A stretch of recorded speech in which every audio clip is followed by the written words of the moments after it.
Ladies and gentlemen, may I have your attention, please? Welcome to the 33rd Annual Commencement Exercises of the Touro College Jacob D. Fuchsberg Law Center. The academic procession is about to enter the theater. Please take your seats and remain seated throughout the procession.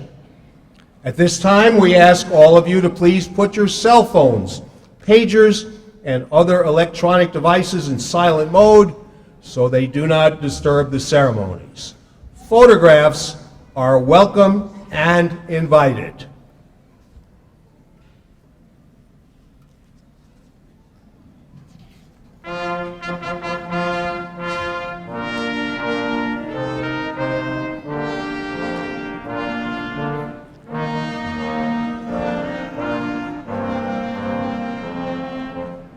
The academic procession, led by Assistant Dean for Student Services Charlotte Taylor, our Chief Student Marshal, is now entering the theater. The audience will please remain seated. Ladies and gentlemen, please welcome the Touro College Jacob D. Fuchsberg Law Center Class of 2015.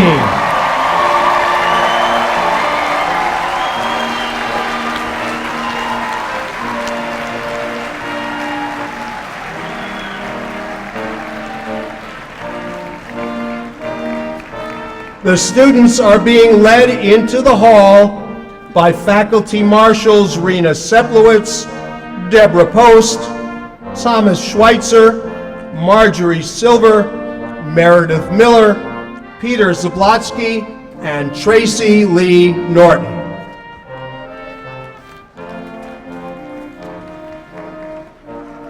Congratulations all.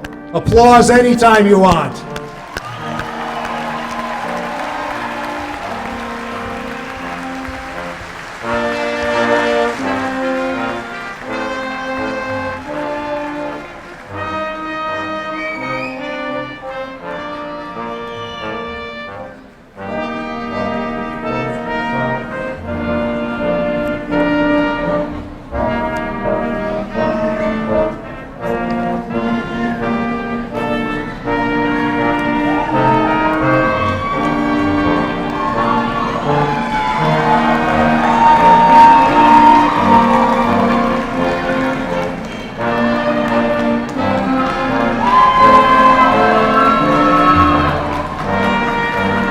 Class of 2015, again, congratulations all.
Faculty Marshals, please join us on stage. Students, please remain standing.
One more time for the Touro Law Center class of 2015.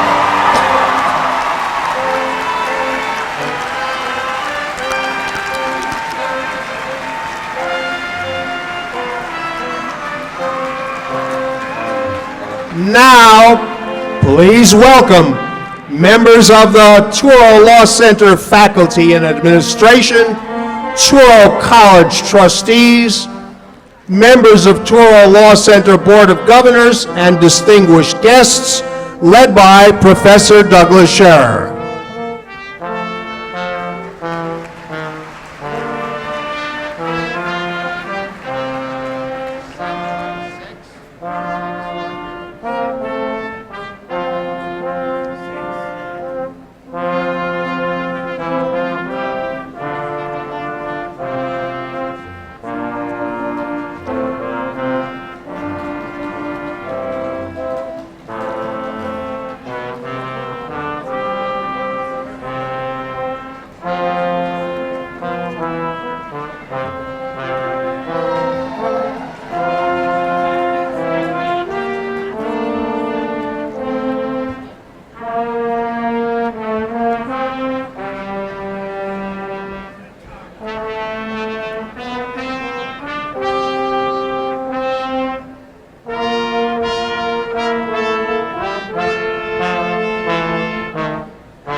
And now, Patricia Salkin, Dean of the Jacob D. Fuchsberg Law Center, Howard Glickstein, Dean Emeritus of Touro Law Center, Rabbi Moshe Krupka, Executive Vice President of the Touro College and University System, Congressman Peter King, and Richard Parsons, Esquire, are entering the theater.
Dean Salkin, with your permission, the 33rd Annual Commencement Exercises of the Touro College Jacob D. Fuchsberg Law Center on this 17th day of May, 2015, are now declared open.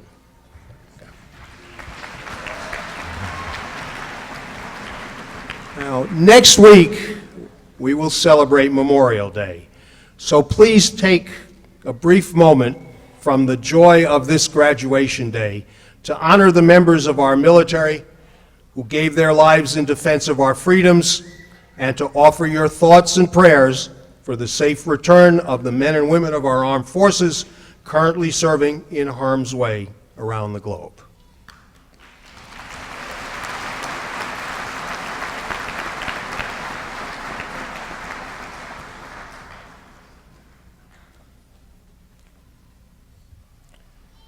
Ladies and gentlemen, the national anthem of the United States of America.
Please remain standing for the invocation, which will be delivered by Rabbi Moshe Krupka, Executive Vice President of the Touro College and University System. Rabbi Krupka.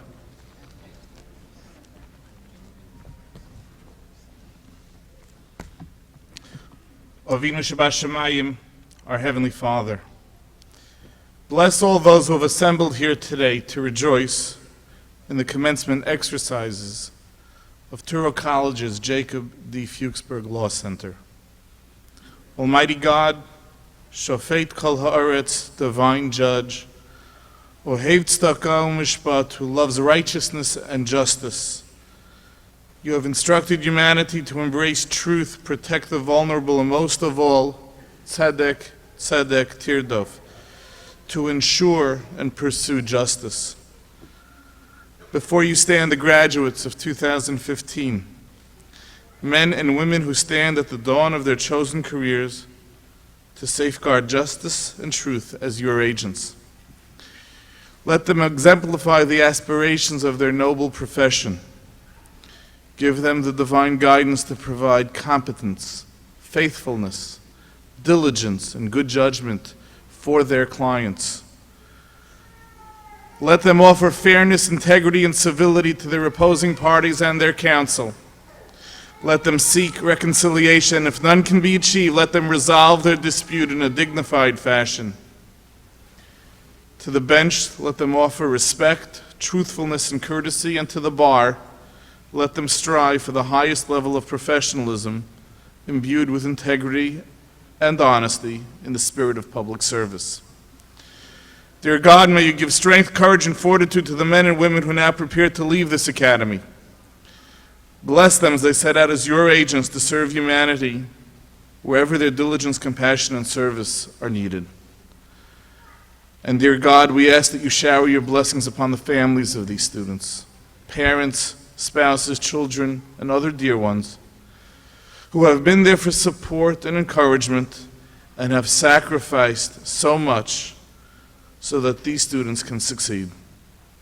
Dear God, as we gather here in celebration and humility, we ask for your divine guidance and blessings for this great citadel of learning, Touro's Jacob D. Fuchsberg Law Center.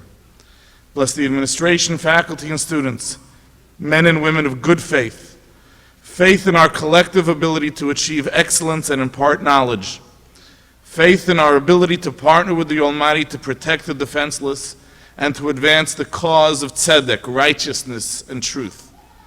Faith in our ability to serve, strengthen, and improve your world, dear God, with its rich diversity and ever-increasing potential for good.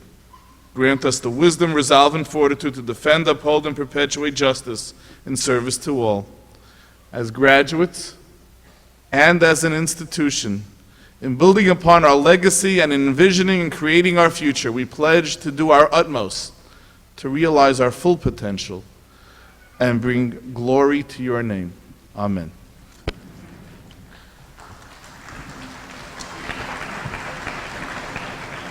Please be seated.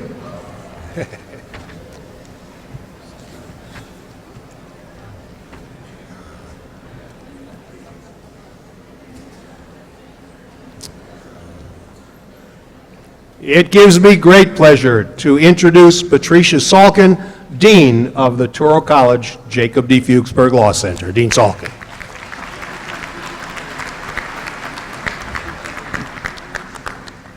Good evening, class of 2015.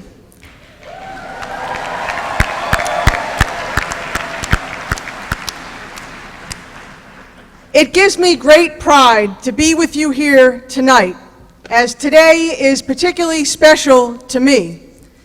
That's because for the majority of you who graduated in the full-time program, we started at Touro together in the summer of 2012.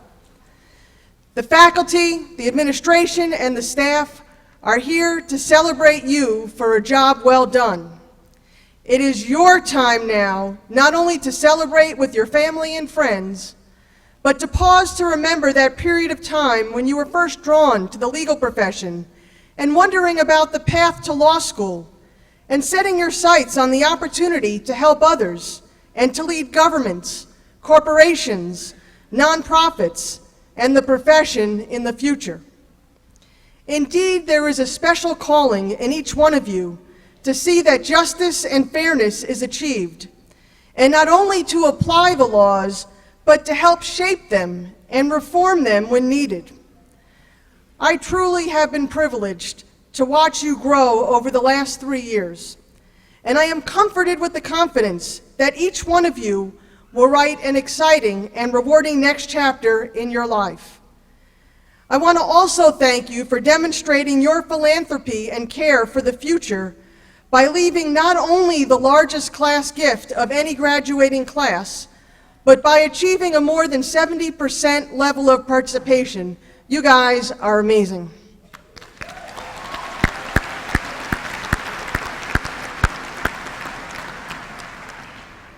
We all know that getting to this day has not been easy, and that may be an understatement.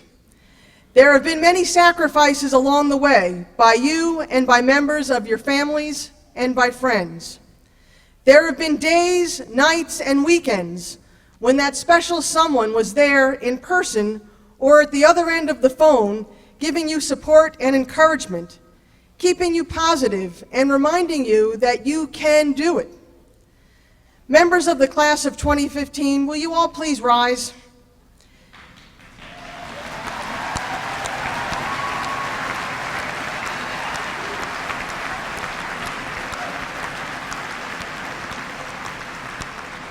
Now I ask that the members of the class turn around and give a round of applause to thank your family and friends who helped you along the way. They are here to be celebrated as well.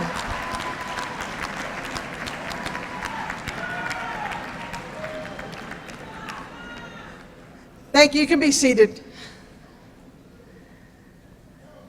I also ask you to please take a moment to remember two members of our law school community, Professors Barbara Schwartz and Harry Riker, who passed away in the fall, and members of your own families who are not physically here with us today, but who were influential in your lives, and who are no less proud of you.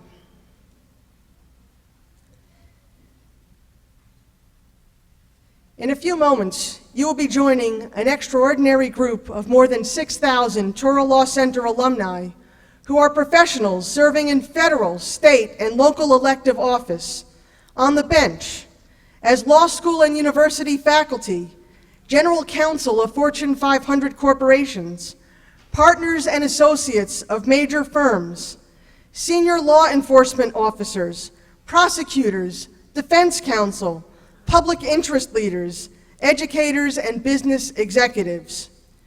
You will go out into the profession better equipped to succeed because of the unique practical training and experience you acquired through Touro's collaborative court program, clinic and externship experiences, moot court and advocacy programs, law review and journal experiences, our institutes, your leadership through student organizations and public interest opportunities through our Public Advocacy Center, fellowships, and work experience. Commencement means the beginning, but the beginning of what? Your career, certainly, but I like to think that today will also be the start of a new lifelong relationship with Touro. We will be there for you during bar prep, with long library hours, with counseling, with advice and support. And of course, lots of Hershey kisses in the Dean's Suite for those of you studying on campus. We will be there for you in the fall, including providing you with free transitional CLE courses that you will need in the first 2 years of practice. And our Career Services Office makes a lifetime commitment to meet your needs throughout your careers. Our alumni, growing in size and influence, will be there for you in mentoring, advice, and yes, for jobs. We have developed exciting new programs that are now in place for you, such as the Solo and Small Practice Incubator, a shared space that helps recently admitted Touro grads begin their own law practice and gain experience under the mentoring of experienced attorneys, including faculty. We are committed, with the strong backing of Touro College and our alumni, to investing in the growth of the Law Center, which will enhance the regional and national reputation of the school and continue to add to the already high value of your degree.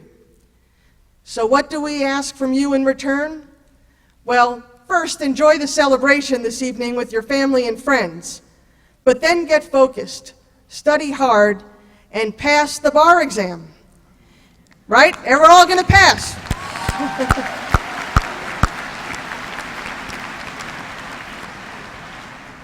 In the longer term, we hope that you will use your talent and your training to help your clients, to contribute to the profession, and to help build better communities. We hope, too, that you will stay connected, come back often, and help those who will follow in your footsteps. I can speak for the Touro Law faculty, staff, and alumni in saying we are all very proud of you, and we are delighted to welcome you to the profession. We expect that the world will be a better place because of how each of you chooses to use the skills and the credential that you are acquiring today. It's now my honor to introduce the Executive Vice President of Touro College and University System, Rabbi Moshe Krupka.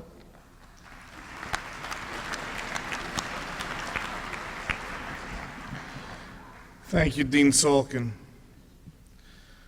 On behalf of Touro College and University President and CEO Dr. Alan Kadish, Dr. Mark Haston, our Chairman of the Board, and the entire Touro Senior Administration, I extend to each and every one of you our heartfelt congratulations on this very significant day.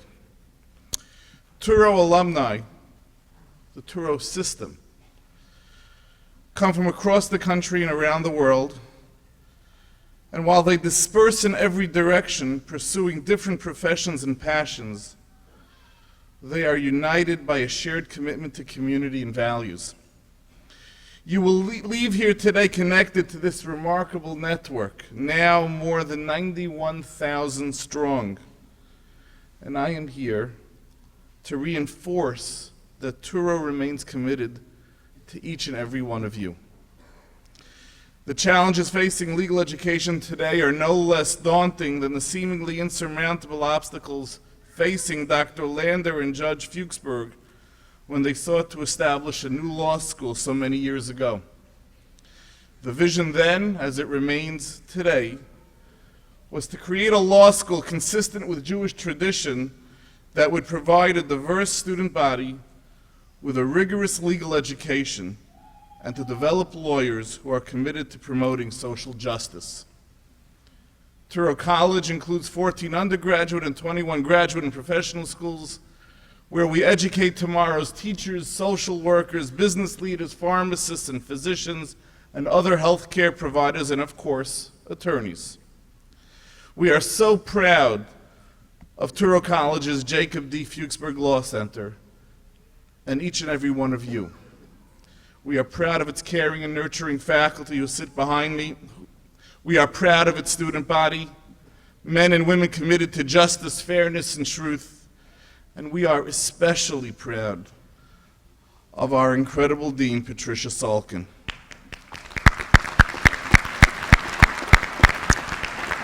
She is an accomplished, respected leader who is held in high esteem by her colleagues for her intelligence, her hard work, strategic thinking, and clear vision, even in the face of rapidly shifting sands.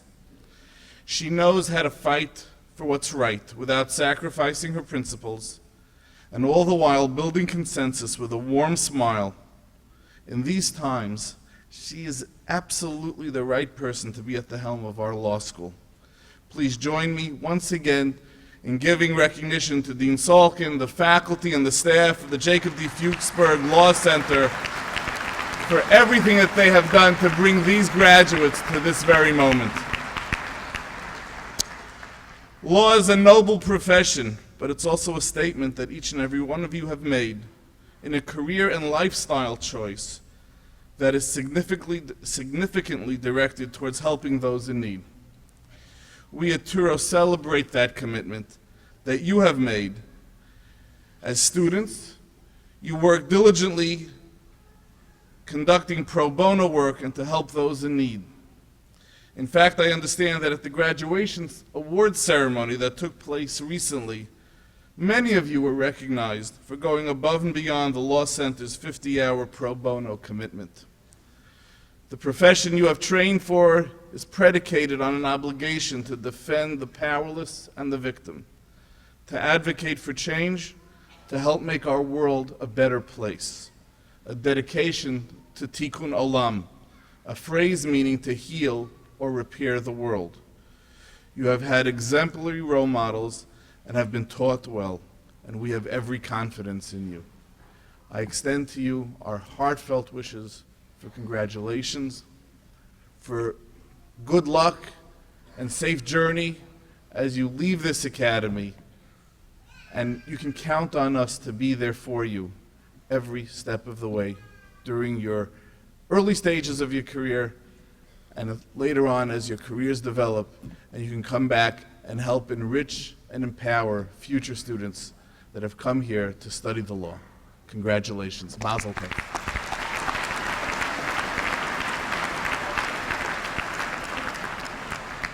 Thank you, Rabbi Krupke. It's a long-standing tradition that each graduating class chooses a favorite faculty member to make some remarks at these proceedings.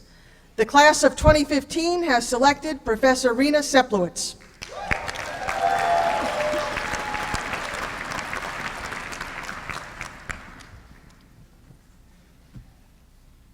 The class of 2015, your family and friends, congratulations. We've just heard from Dean Salkin and Rabbi Krupke about many of your accomplishments and your devotion. I am so honored that you selected me as class professor and asked me to address you today. And my comments are very much to you today. When you entered Touro, you came from diverse backgrounds with diverse interests. but you had a common goal, the desire to be a lawyer. During the 3 or 4 years you spent at Touro, you honed your skills, developed existing interests, discovered new ones, and formed a community in which you displayed respect and solicitude for each other and concern for political, social, and economic issues confronting our society. As I have come to know you, I have appreciated the range of interests and experiences which provided inspiration to you and also to me, and contributed to making your class exceptional. I'll give you a few examples. Military service in dangerous battlefields, along with a strong work ethic, led to wise and measured leadership of Touro's prestigious journal. Growing up in a remote village in the Caribbean and harboring a secret desire to join the legal profession led to emigration to the United States and fulfillment of a dream to assist others. A passion for surfing, waves, not the internet, led to the publication of an article on beach rights and an interest in property law, ultimately helping tenants navigate the intricacies of landlord-tenants court. A love of hiking and the outdoors inspired an affinity for writing and helping those with disabilities.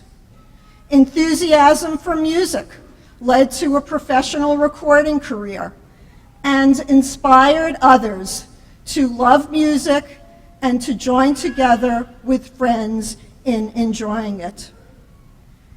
You were the first class to participate in the Pro Bono Scholars Program, and each one of you who participated passed the bar exam on the first time. Congratulations.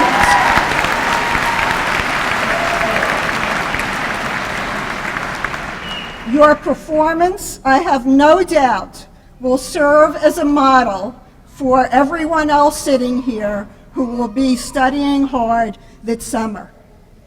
Your response to the devastation wrought by Hurricane Sandy was exceptional, both for those of you who suffered during that period and for your reaching out to others, as you have continued to do.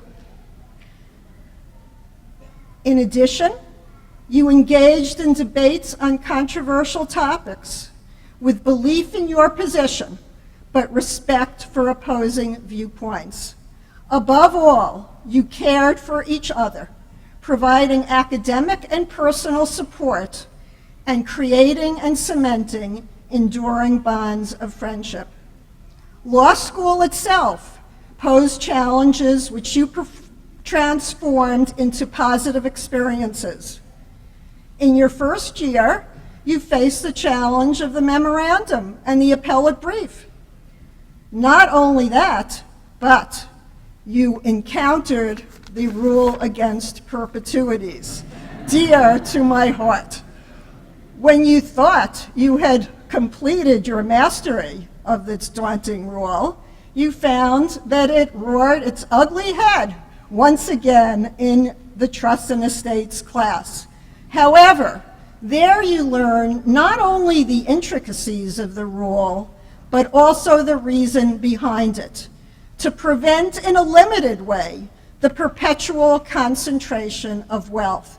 In other words, thinking, as you always do, about the reason that we have rules and whether those reasons continue to be important to our society. Finally, you completed your advanced writing requirement that I had the pleasure of mentoring many of you on. Producing numerous drafts, attending numerous conferences, until you produced a paper of which you were proud, could use as a writing sample, and in some cases, publish. What lessons do these challenges teach us? One of the joys of law is problem solving. As some of you may recall, an initial answer of, "I don't know," was frequently followed by, "What don't you know?" And then the frustrated response of, "That is why I'm asking the question." You learned that breaking down the problem, engaging in research, paying attention to detail, thinking about how a general rule may apply, or whether an exception is relevant, and consultation with an attorney who has special expertise are essential to providing your client with his advice.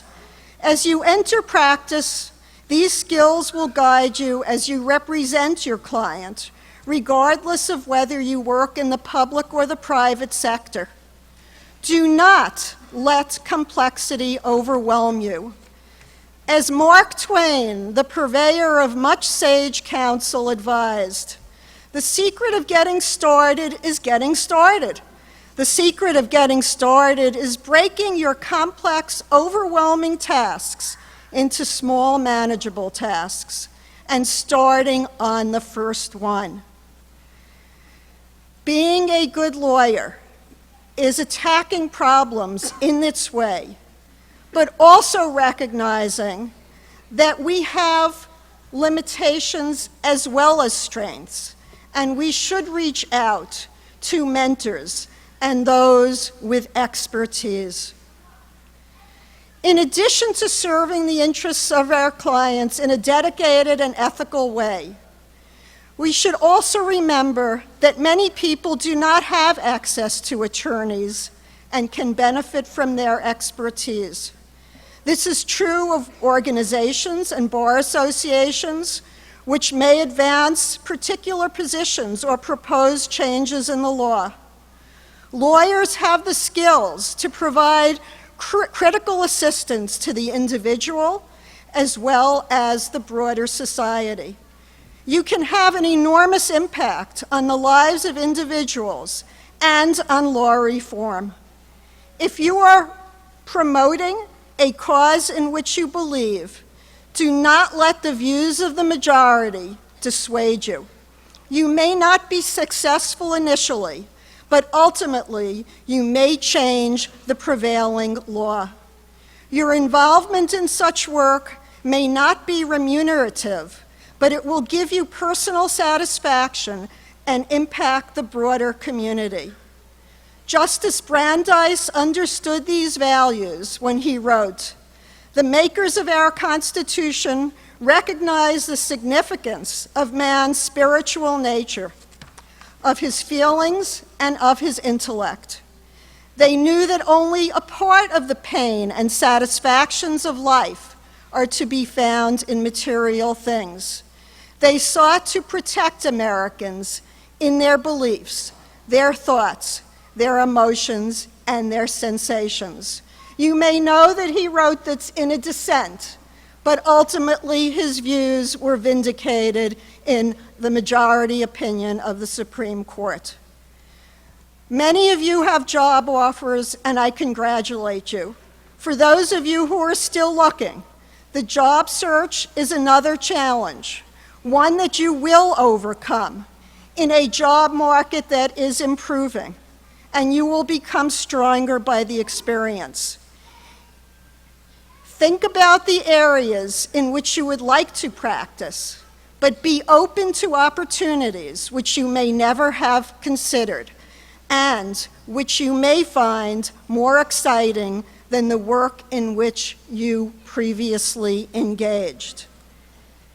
In addition, be sure that you balance life and work, leaving time for the interests which made you such an exceptional group. Most important, continue to cherish and develop the relationships with your families and friends who provided you with love and support throughout law school. Finally, we at Touro value your contributions to us as individuals and to the school, and we look forward to many years of seeing and hearing from you. I wish you a career as joyful as the one that I have had. and success on the bar exam in the near future. And ultimately, again, success in your legal career and the gratification that you are doing good.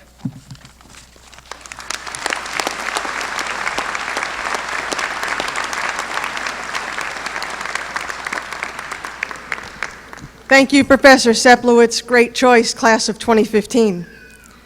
Today, I wish to recognize 3 other outstanding faculty members for their contributions to the Law Center. The Paul Marks Public Service Award is presented to Professor Leif Rubenstein, Director of our Clinical Legal Education Program.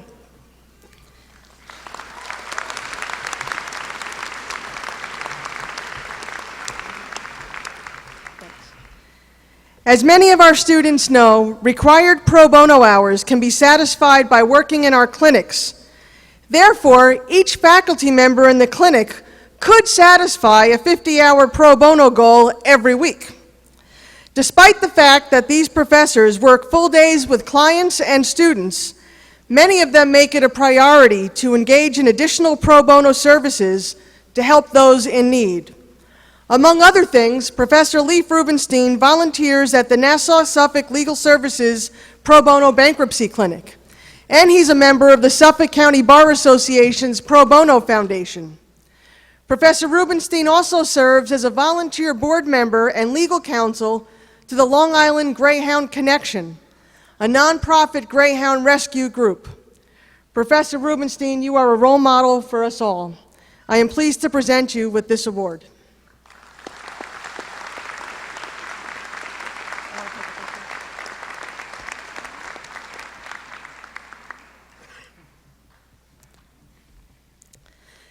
The Milton Handler Scholarship Award is presented to Professor Sarah Adam Shane.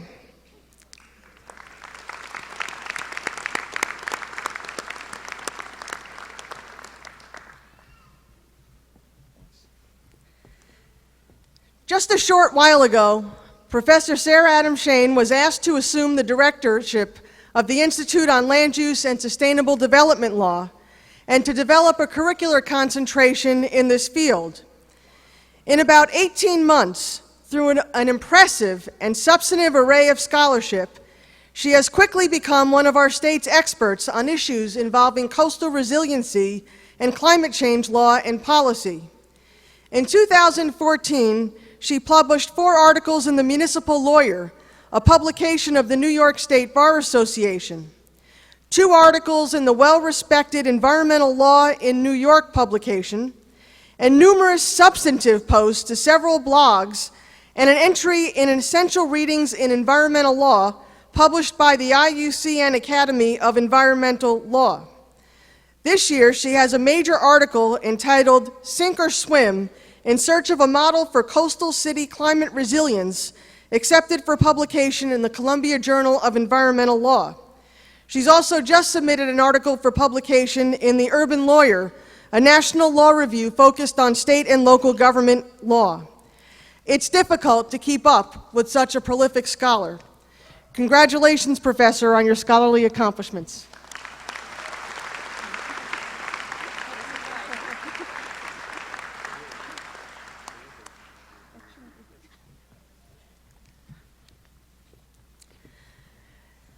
Just so you know, class of 2015, Dean Citron and I read every student course evaluation that you write, and we read the comments. So I want to thank you for helping us to select the Excellence in Teaching Award this year to Professor Fabio Arcilla.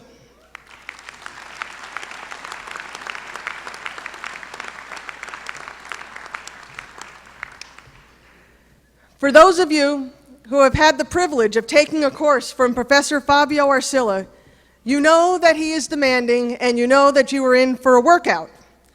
Despite the significant preparation that you had to put in for the rigor of his classes, you have appreciated the high expectations he set for each of you, and you have confirmed his excellence in teaching. I'm going to read you some quotes that I believe members of your class wrote on his course evaluations, because I went back over the last 3 years. And these are quotes from you. Arcilla is great. The best professor I have in law school because of his ability to explain the material and how to apply it where we as students understand. I can't express what a knowledgeable and thorough Professor Arcilla is. I would take any course he offers. I would nominate him as the Professor of the Year even though I did not do well last semester. You're honest. Fair and very helpful. Best professor I've ever had in my life as a student, not just law school. Amazing clarity of material and ability to give it over. He makes the students understand the material and is more than helpful and patient with those who don't. He answers all of our questions clearly, and he is willing to stay late and discuss the class. Every single word he says is thought over with precision. This makes his lectures an absolute pleasure to attend. By far the best teacher. The fact that you called on people during class pushed me to be prepared and not fall behind throughout the semester. And maybe my favorite comment, I don't know who wrote it, but it said, fabulous. So congratulations, and thank you, Professor Arcilla.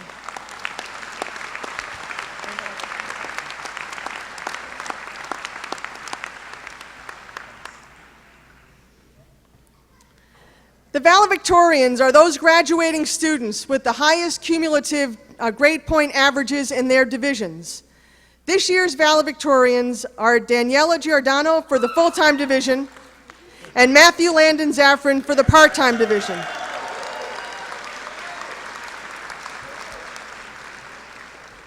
The salutatorians are the two graduating students with the second highest cumulative grade point averages in their divisions. This year's salutatorians are Darren Stakey for the full-time division and Jeffrey Gacci for the part-time division. Will the four of you please join me on stage?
The valedictorians will now share some brief remarks.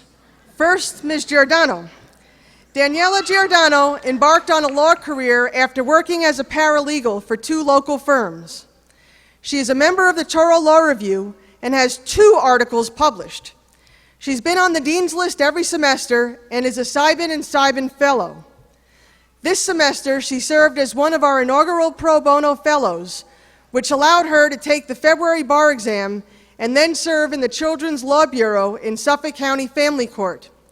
Having been successful on the bar exam, she will be admitted to practice law within the next few weeks. Ms. Giordano.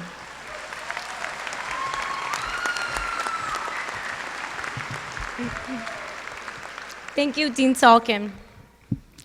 I'm extremely honored to stand before you today and to share the stage with the distinguished faculty whose doors were always open to answer my countless questions. Thank you for inspiring and instilling upon us your knowledge. Class of 2015, this is it. We are no longer law students. We are officially shedding away an identity that we carried with us for at least 3 years.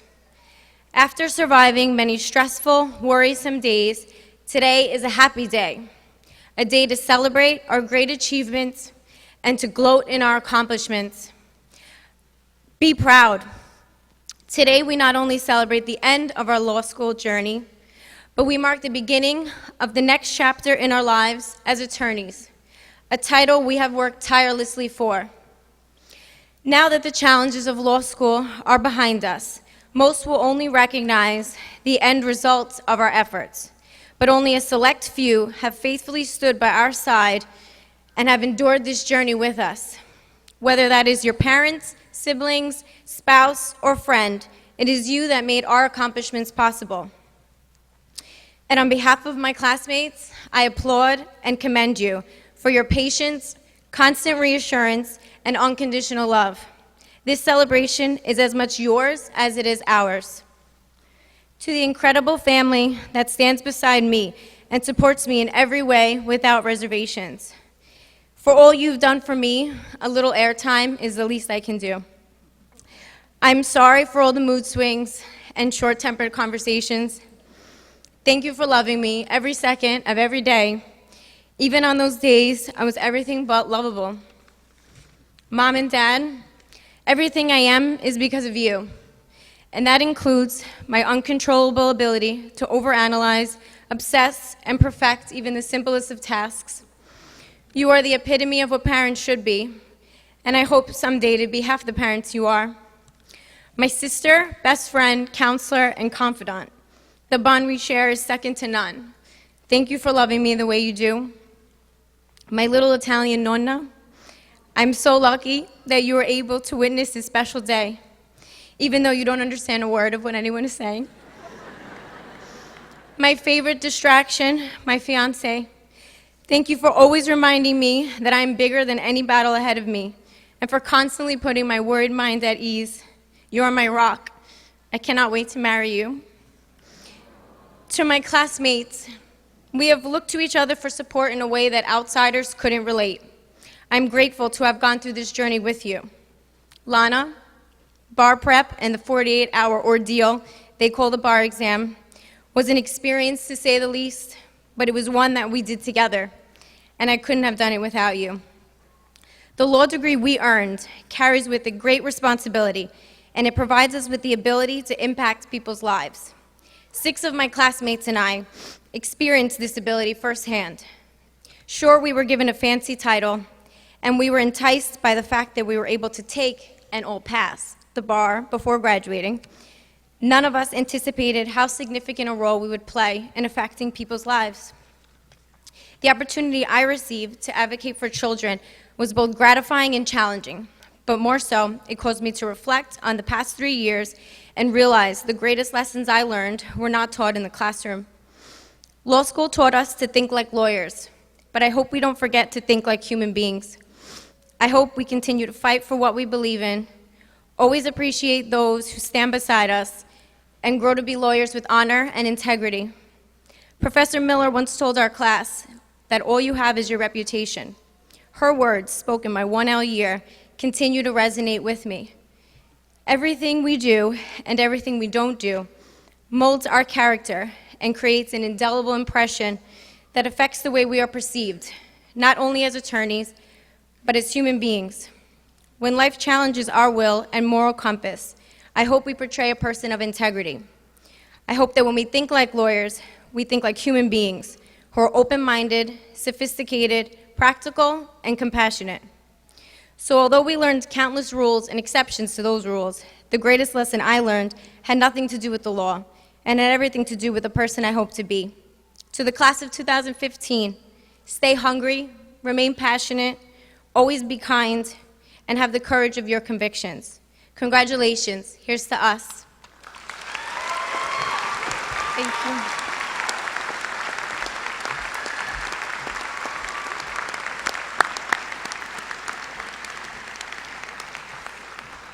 Thank you, Daniela. Now the valedictorian of our part-time division, Matthew Landon Zaffron. A cum laude graduate of the University at Buffalo, Mr. Zaffron served as articles editor of the Touro Law Review. He has interned in a variety of pro bono and public interest settings, including the Queens District Attorney, our mortgage foreclosure clinic, and the pro se office of the United States District Court for the Eastern District of New York. Let me use his own words, quote, I believe that it is not only important to know the law, but also to be able to know and understand a client's business. The ability to make personalized relationships by recognizing the unique styles, interests, and needs of individuals can provide a very beneficial asset to a client or employer in any environment. Sage words indeed. Matt Safran.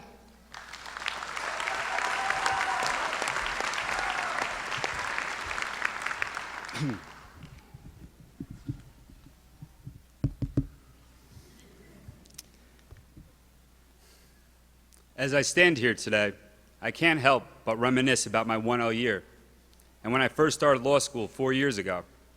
Now, even before school, I was never a very strong student, and for me, my main problem was grammar. I didn't speak it very well. I only spoke it pretty good. And for a while, I used to think that the rule for using there, and there was based on how the word aesthetically looked in a sentence.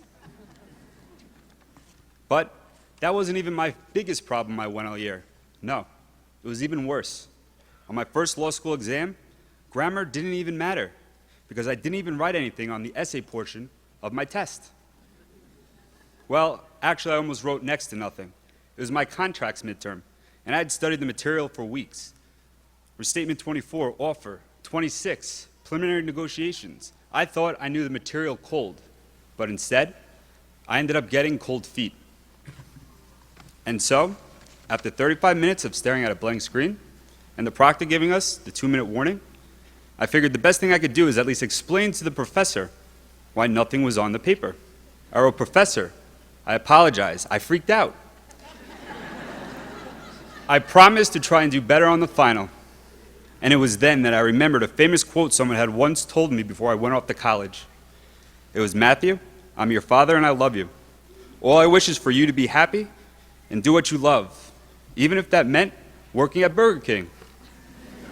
Now, I don't know if I was just hungry or nervous about the feeling that my life in law school was doomed right from the beginning. But after that exam, I was deeply considering taking him up on that offer.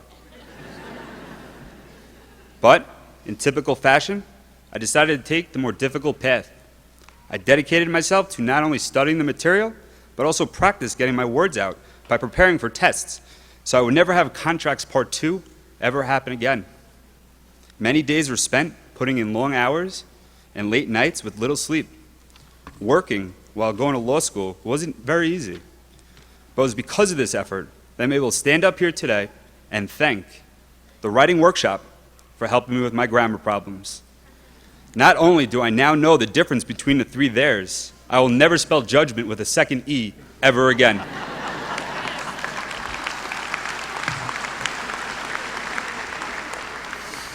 However, that's not all whom I need to thank.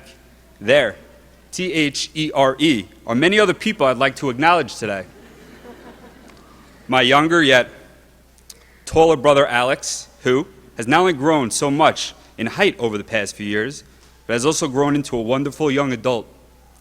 He is one of my best friends, and it has been a pleasure seeing him accomplish so much. My grandma Sonia, my closest friends, and the rest of my family who came here to support me today and even hood me. My grandma was usually the first person I would call at the end of a semester and tell her how I thought I had failed all my exams. And then, she was usually the first to hear how well I did when grades came out. Equally as special, my grandpa Harry, who although is no longer with us today, was always proud of me and wished for me to do the best.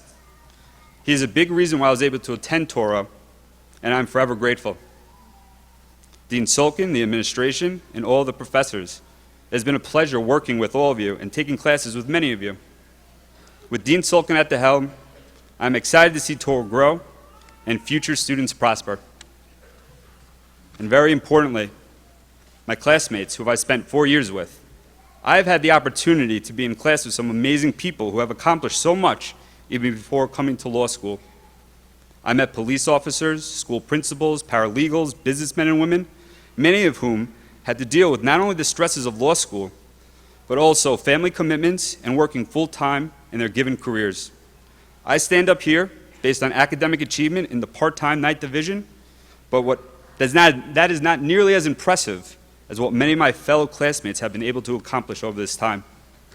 These classmates have become my friends and colleagues, and they are a true inspiration. Lastly, and most importantly, I would like to thank my mother and father, Eileen and Larry. There, They', are the ones I owe most of my success and greatest appreciation to. If it was not for their, Their, unwavering support, cooking, and tolerance, I would have never been able to live in such a messy room for as long as I did. They have been my biggest fans and my most genuine supporters. I truly love you guys, and words cannot even begin to express the gratitude that I have. And in conclusion, and unlike my contracts midterm, today I stand before you with something to say. And that is, Professor, today I did not freak out, and I promise to work as hard in my career as an attorney as when I did when I crushed your exam. Thank you to my friends and family and the friends and family of all of the students that are here today, to Rabbi Krupka, Congressman King, and Mr. Richard Parsons. I'd like to congratulate the class of 2015, and thank you very much.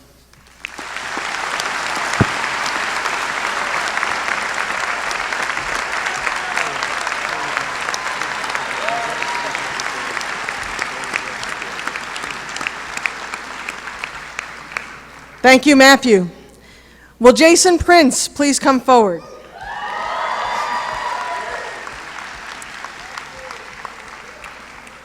Each year, the graduating students choose one of their own to be the recipient of the Ronnie D. Cohn Class Orator Award and to address the graduates, faculty, and guests. This year's class orator is Jason Prince. Mr. Prince is a voice that everyone recognizes. He is an inspiration to all of us, deeply committed to the legal profession. This year, he served as editor-in-chief of our Moot Court Honors Board, guiding our teams to achieve success in national competitions and leading a very successful second national moot court competition. Most importantly, he is respected by his peers. Jason?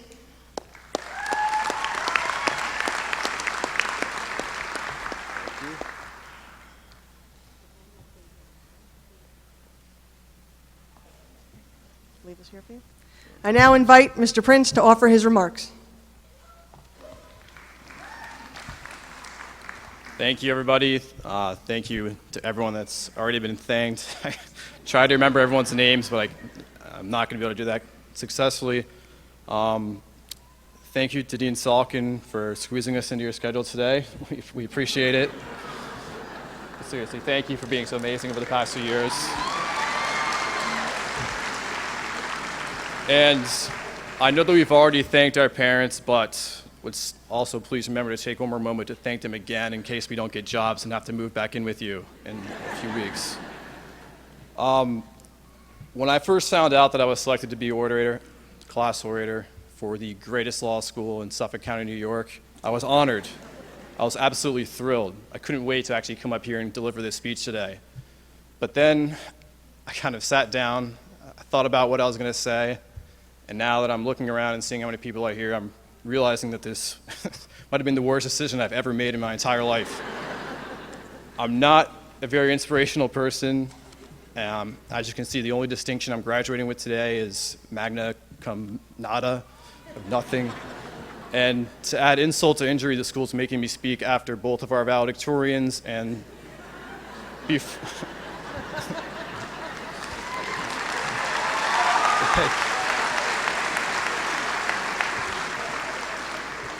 and then also before one of the most influential, successful, down-to-earth, and funny people I've ever met in my life, in Mr. Parsons. So thank you for that.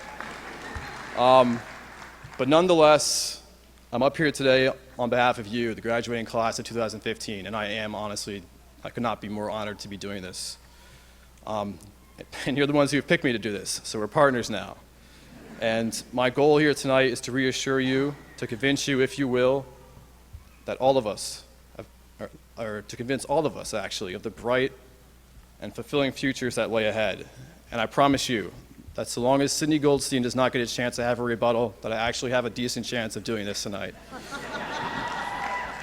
But this speech is obviously not about me. This is about our entire graduating class. So I tried to go out and I tried to consult with as many of them as possible to see what types of themes or what I should be addressing tonight. Some of you told me to be inspirational. Some of you told me to try and be funny. Most people said, Jay, why are we graduating at 6:30? Just get up there, get down. We want to get home and watch tonight's Game of Thrones. So I'm going to try and help out, do all of those things. But after consulting with many of my fellow graduates on what they wanted me to say tonight, I decided to construct this speech based off a few quotes that I thought best represented our time here at Touro. The first quote was found by a fellow graduate and I. We didn't find this quote inside of a poem or a library or a novel, but rather written in a more inspirational place. The quote is from the outside of a Chipotle bag. And the quote says, "Don't be a jerk. Try to love everyone. Give more than you take, and do it despite the fact that you really only like about 7 out of every 500 people or so." And I thought, you may not understand it right now, but I thought what better quote to encapsulate our time here at Touro. So let's start with the first part of the quote. Don't be a jerk and try to love everyone. It sounds easy enough, right? If you've never gone through the law school experience before. But anyone like us who's gone through, again, this competitive, this cutthroat, just the nature of law school in general will tell you, not being a jerk sometimes and trying to love everyone can often be a lot easier said than done.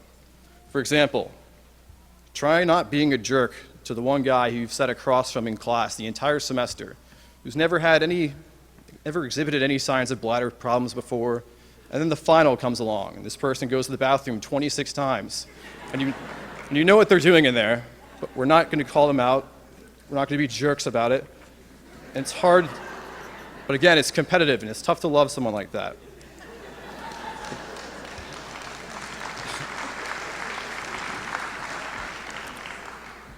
But there's been other instances of law school, too, that have made it tough to love people. For example, imagine you're sitting in the last class before your first year final in civil procedure.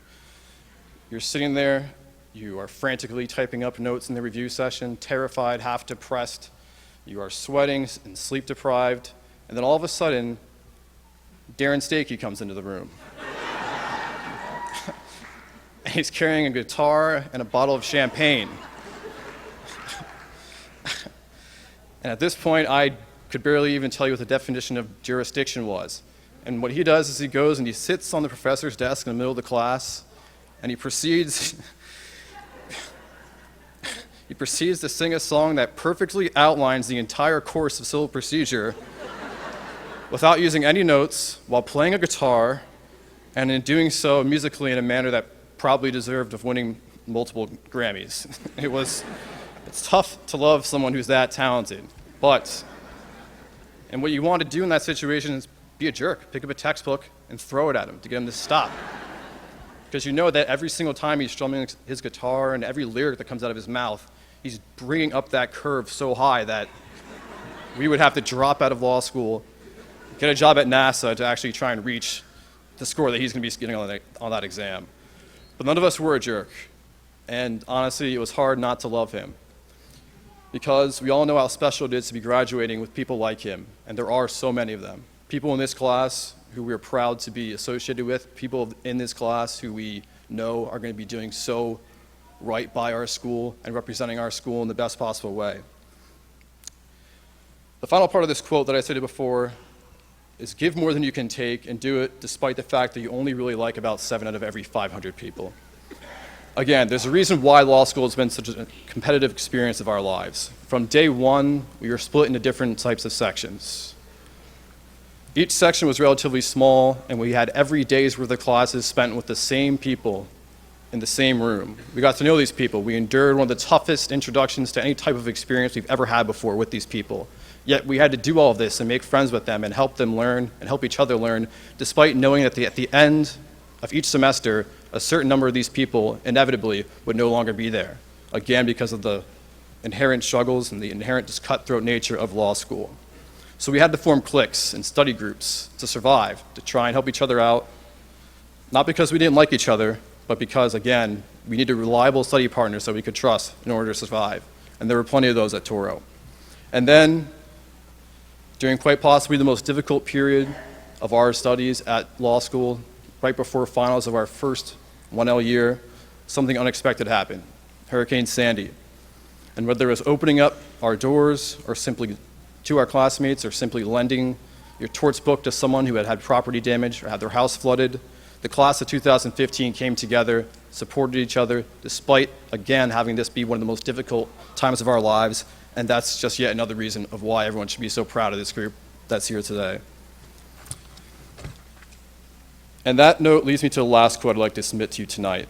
This quote also comes from a very inspirational source. It's actually a famous doctor, and his name is Dr. Seuss. And the quote reads simply, "Kid, you'll move mountains."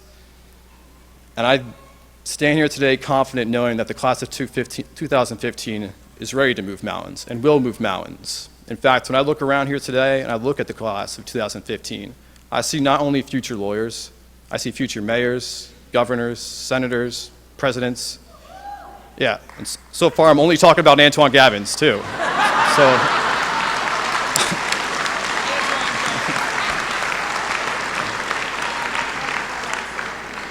but nonetheless, as many of you know, the elephant in the room tonight is our ranking as a law school. And as I said before, it's undeserved.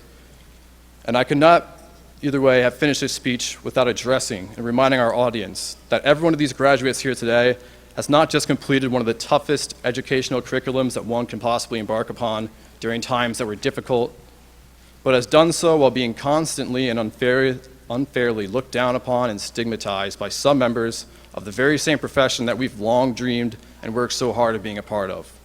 In fact, some people have gone so far as to suggest that a degree from Touro Law will do nothing for us. That's obviously not true. With our law degree, we now have a higher education and are more employable than about 90% of the workforce. And I'm talking about dropout losers like Mark Zuckerberg and Steve Jobs and Bill Gates. But seriously, I'm actually here to tell you that the doubters are right. This degree is not going to do anything for us. But let me clarify what I mean by that. What I mean is that we're not going to be able to exchange this degree for cash unless we're going on Pawn Stars, unless Chum Lee is working there. We might be able to squeeze a few dollars out of him. But that's not the point of this degree. The degree is not supposed to be doing anything for us. It's not going to go on an audition or an interview. We can't eat the degree. The degree, again, is not supposed to do anything. It's supposed to mean something. It's supposed to represent something to us and to our communities. At this point in our lives, all of us graduating today have obtained multiple degrees. And these degrees tell our communities that we've expanded our lives and destroyed our livers, but we did not give up. We pushed through. We made it, and we've developed an unparalleled sense of camaraderie, and we will and are ready to move mountains. So everyone out there, in closing, who continues to doubt the amazing individuals I've spent the last 3 years studying and working alongside of, and our ability to contribute to the professions and the world at large, and that it will be as long-lasting and meaningful as I know it will be, I have the distinct pleasure of standing here today on behalf of the entire graduating class of 2015 and saying that I beg to differ. Thank you very much for having me. And thank you very much.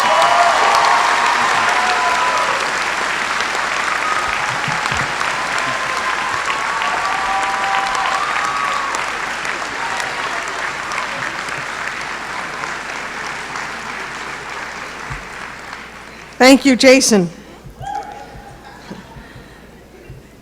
Last month, we held a wonderful ceremony at the law school to honor all of the graduates who are receiving awards for their academic achievement, service to the school, service to the legal profession, the public, and the community. Listed in your programs are the names of all those graduates who received awards at that ceremony. At this time, I'd like to ask all of the award recipients to stand at their seats so that they may be recognized. Let us give our award recipients a round of applause.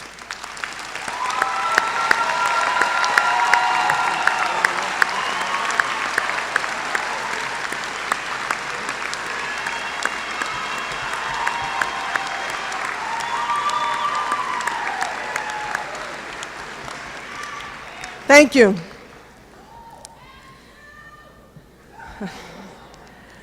We are honored to have legendary CEO and presidential advisor Richard Parsons as our commencement speaker. He is, after all, one of us, a native Long Islander, born in Brooklyn and raised in a family of 5 children in South Ozone Park, Queens.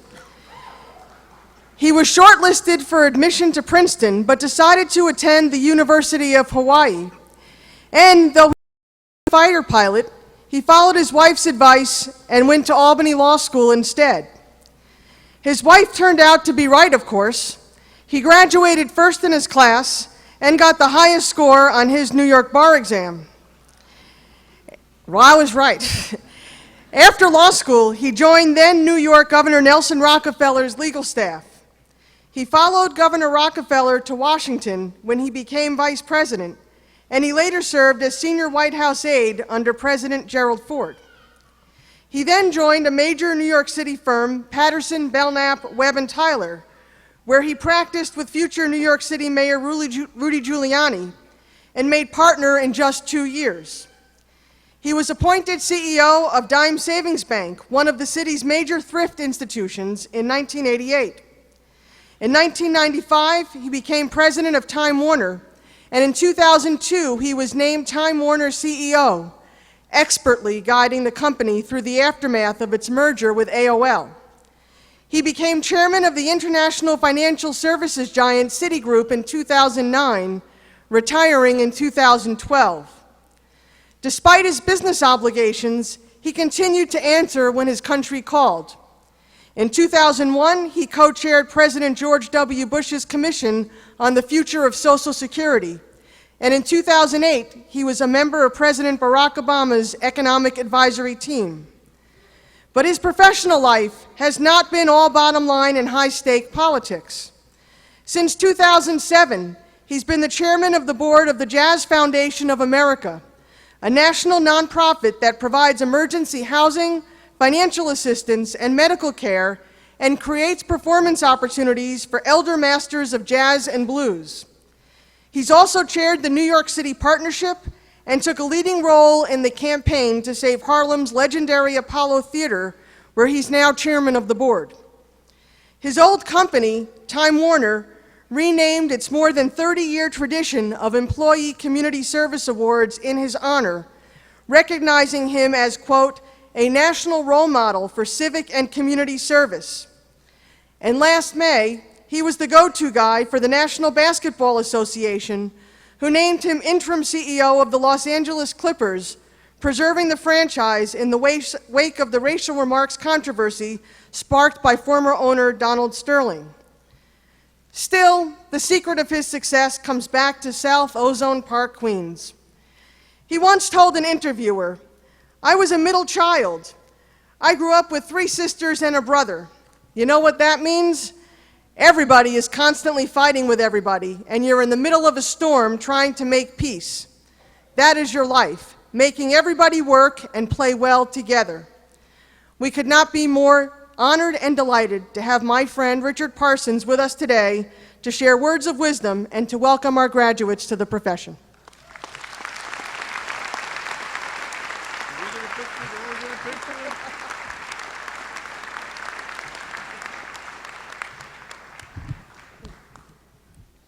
Thank you, Dean Salkin. You never know whether that's an obituary or what, but it was nice. It was nice. So, to the Dean, Congressman King, distinguished faculty, parents, partners, sisters, brothers, friends, and of course members of the class of 2015. Thank you for inviting me this evening, and I'm pleased to be here. I must say, it's been over 40 years since I graduated from law school, but believe it or not, I actually remember that day almost as if it were yesterday. One of the reasons is because my parents were late. They didn't show up when the thing started, and I thought, you know, it was as much their day as it was mine, so I was fretting that. But they got there in the nick of time, and I was able to share the occasion with them. I mention this because I hope that each of you graduates appreciate that somewhere out there, many in this room, some not in this room, there were people who made a lot of sacrifices for you. There were people who supported you. There were people who accompanied you on this journey. There were people who made it happen for you. And I hope that sometime during the course of the evening or soon thereafter, you're able to collar them and thank them for what they did, because it's as heroic as what you've done. Now, to the business of the evening. I have been privileged to do several commencements over the course of the years, and in each case, the toughest hurdle is always to say, all right, what am I going to talk about? What am I going to say to these folks? Because it's not so easy. It's not hard to kind of come up with a subject, but then when you're told, well, you go, give us 12, 15 minutes, no more, it's not easy to be thoughtful, maybe even profound, to say something useful to graduates, to try and find a little humor, to be memorable, and most importantly, to get it done within the time allotted. And this course was no exception. So I spent the first month that after Patty asked me to do this, thinking about, well, what would I say to this group? And then something serendipitous happened. So I was thinking about it. A friend of mine brought to my attention a book written by a gentleman named Frank Bruni, writes for the New York Times. And the name of the book is Where You Go Is Not Who You'll Be. I took a look at this book. Now, the reason my friend brought it to my attention is because I'm in the book. And I'll tell you why in a minute. But I took a look at the book and I thought, this is the perfect entree to this evening. The premise of the book is that students and parents in our country are being misled into believing that admission to a top-name college, right? Ivies or one of those top-name schools is the ticket to success in our country. And conversely, not being invited and not attending one of those top-name schools sort of condemns one to success in the second tier only. Now, that belief has obviously led, and I see it all the time in the community in which I live, it's led to just enormous anxiety, concern, stress, gnashing of teeth, particularly by parents who want only the best for their kids. And in New York City, it's permeated down below the college ranks. It's permeated all the way down to these preparatory schools for kindergarten. I mean, just sort of the day schools. If I tell you how many letters of recommendation I have written for 2.5-year-olds, you wouldn't believe it. I mean, what do you say? I've known little Johnny all his life. 2.5 years. Well, where you go is not who you'll be takes on this notion, and I think does a fairly effective job of obliterating it. The reason I'm in the book, by the way, was I'm like Exhibit A of the kid who made all the wrong choices in terms of where to go to school. As you heard, I went to undergraduate, University of Hawaii, I went to Albany Law School, and still managed, somehow, if my wife were here, she'd explain how, somehow, to make an interesting and hopefully impactful career for myself. So you're probably saying to yourself right now, that's what we're going to talk about, how where you go doesn't determine who you'll be. Wrong. I thought the more interesting question was, if the school, I couldn't agree more with Jason. I mean, you get the sheepskin and you move on. But if the school doesn't determine, kind of what the iron-bound course of your career is going to be, whether you're going to be successful or not. If it's not the schools you went to, what is it, right? What is it that is the determinator of your success? Now, that's not a question that actually anyone can answer, and certainly not in 12 or 15 minutes. There are just too many ingredients, too many variables, too much time elapsed and too much difference between all of us as individuals for anyone to actually give you a cogent answer to that. I get asked that question a lot. It's always in the form of, and it's usually when talking to high school kids, they say, well, what's the key to success? Or what do I have to do to be successful like you? Well, you can't really answer that in any thoughtful and comprehensive way. However, it would be approaching cruel to actually throw the question up there and then not take a shot at it, right? So I'm going to take a shot at it. And I'm going to tell you a story. When I was 16 years old, I was headed off to the University of Hawaii. Now, I didn't know a soul who lived west of the Hudson River. Not a soul. In fact, just to give you a sense of where I came from, my mother, when I told her about the University of Hawaii, she said, "Can't you pick a school in the United States?"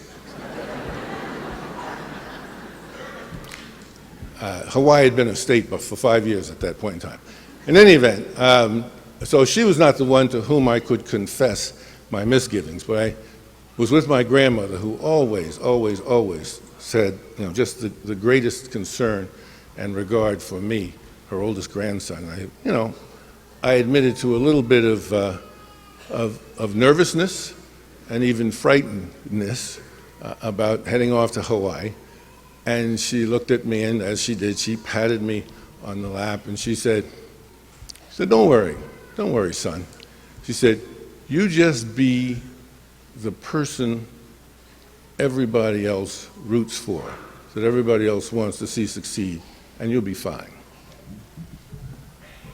So, her advice, be the person everyone else wants to see succeed.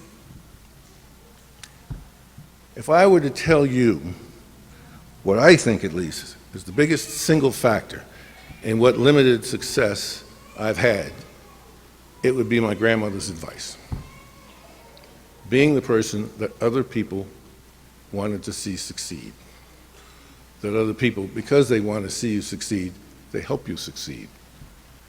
We live in a world now that is enormously complex, highly interconnected, totally global, and I submit to you, almost no one gets anything done in this world by himself or herself. We all need to rely on others. My friend, the former mayor of New York, David Dinkins, used to have an expression, he used it all the time. We all stand on the shoulders of someone else. Not only was that true then, it's true now. It's truer now than it ever was.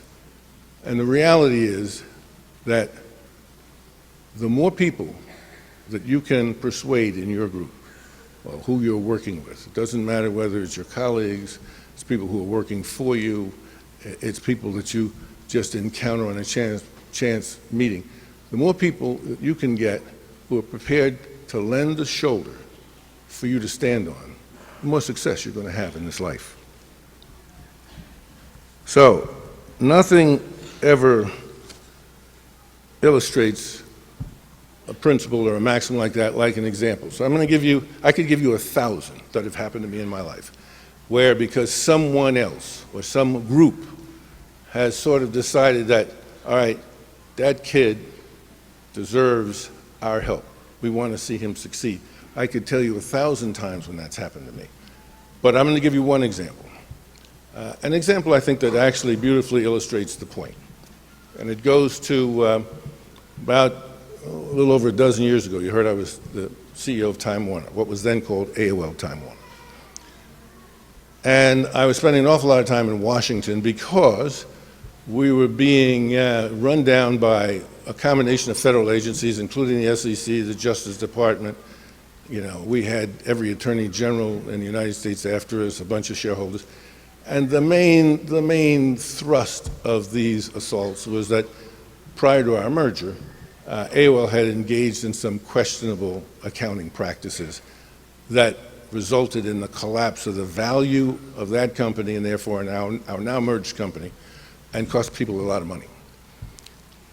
But with the SEC, it was almost personal. They actually wanted to put AOL out of business. And as the CEO of now the combined company, I sort of inherited this mess. And I spent, as I say, quite a bit of time down in Washington being deposed as to what happened, how we fixed it, what's going to happen going forward, what should we do. Well, I got down to the examination room in Washington one day rather early, even before my own attorney, and I was sitting in the room reading a newspaper when a young man walked in. It was a young man I hadn't seen before, and he introduced himself. He was a young staff attorney for the SEC, and he had been told that these proceedings that were going on in the examination were both instructional and, he said, quite entertaining. So I chuckled and I said, well, they may be instructional, but they're not entertaining to me. I got too much at stake here to be amused by this. And then miraculously, remarkably, unaccountably, he looked at me. He's eating an apple. I'll never forget this. He looked at me. He said, "So you don't have anything to worry about, really." He said, "Everybody here likes you, and they want you to succeed." True story. True story. Well, we dragged on for another 8 months. We ultimately settled the matter. We paid a fine. We got our hands slapped. The SEC did its job, but it was clear in the structuring of all that they had done an about-face. They wanted this company to survive, and they wanted us to succeed. And I think, obviously, you have to have, when you're negotiating anything like that, you have to have skills. That's what you guys have just spent the last 3 years acquiring here at Touro Law School, real skills. And you can't be a bad guy, right? You can't have intentionally flouted the law. You can't have violated the law. Our case was really an iffy case. You can't have intentionally defrauded people. So you have to be somewhere out of the zone of clearly bad. But when you're in the zone of, this could go either way. We could come down on you and make an example of you, or we can fix this up and set you right and set you back out into the competitive stream. It helps, believe me, to have people want to be on your side. It helps to have people want to be in the camp that wants to see you succeed. And as I said, as I've thought back on my career, there have been so many of them, and they have been so helpful to me in so many different ways that I cannot tell you how important it's been to my career. And I think that would be applicable to all of you. So now the next question is, well, what does it take, right, to be the person that others want to see succeed? Well, I hate to tell you this, but that's the subject of the next commencement. That's a longer topic. But I will give you some hints in the form of keywords, which I know you're all into. The first one would be humility, right?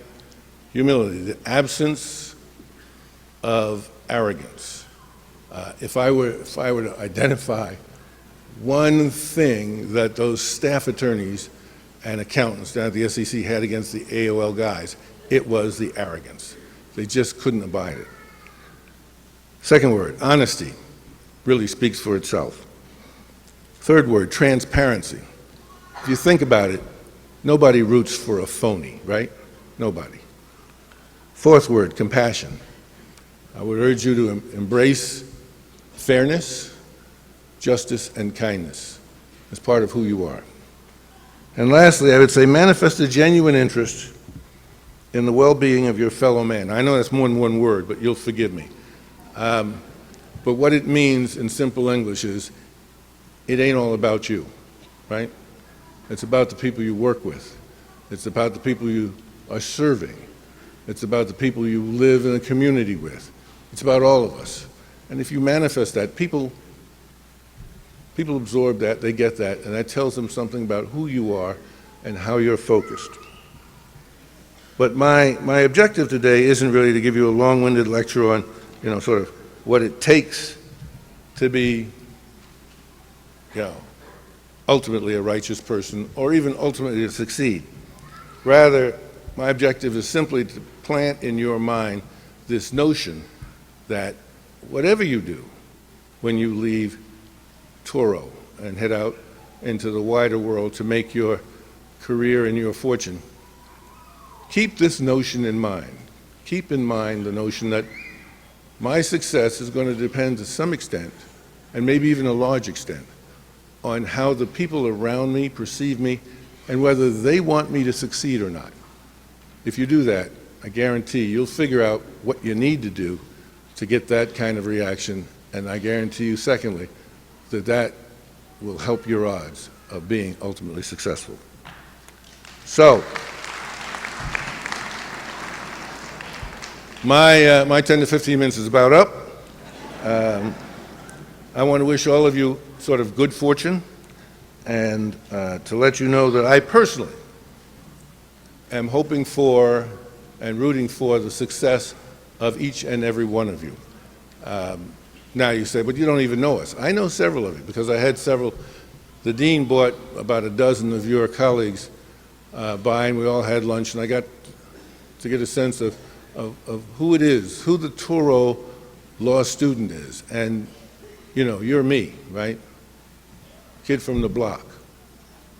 And so I couldn't be more earnest when I say, I hope for each of you to be successful in whatever it is you choose to do. So thank you, and Godspeed.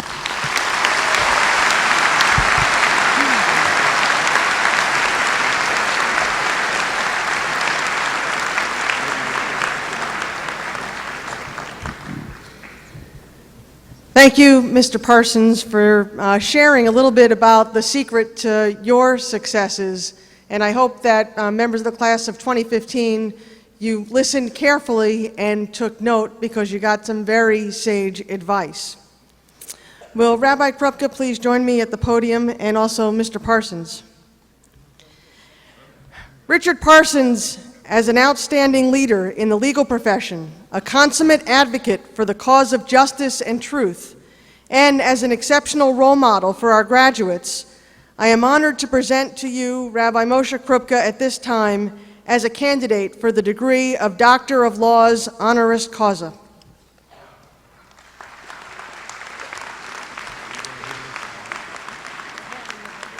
Upon the recommendation of the Touro College Jacob D. Fuchsberg Law Center, and by virtue of the authority delegated to me by Dr. Alan Kadish, our President and CEO, and by the Board of Trustees of Touro College and University System, and the Board of Regents, it's a lot of people that are involved in this, the Board of Regents of the University of the State of New York, it is indeed my pleasure to confer upon you the degree of Doctors of Law honoris causa, with all the rights, privileges, obligations, and immunities appertaining thereto. Congratulations.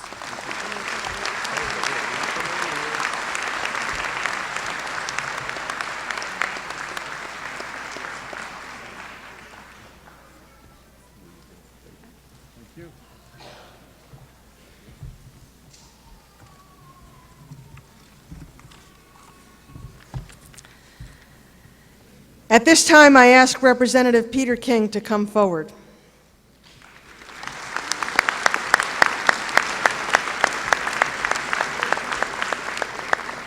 Congressman Peter T. King is serving his 12th term in the U.S. House of Representatives, representing the 2nd District of New York, covering portions of Nassau and Suffolk counties, including the towns of Hempstead, Oyster Bay, Babylon, and Islip. He is a member of the Homeland Security Committee and chairs the Subcommittee on Counterterrorism and Intelligence. Throughout his time in Washington, he has been a tireless supporter of the war against international terrorism. He is also focused on crucial issues closer to home and in tune with Touro's mission in disaster relief, coastal resiliency, veterans' rights, and aging and longevity law. Following the ravages of Superstorm Sandy, he led the successful fight in Congress to obtain $60 billion in emergency funding for storm victims. He has also fought hard to bring veterans' benefits into the 21st century and has received the AARP's Legislative Leadership Award for combating elder abuse and exploitation. Prior to serving in Congress, he served 3 terms as the Comptroller of Nassau County, and before that was a member of the Hempstead Town Council.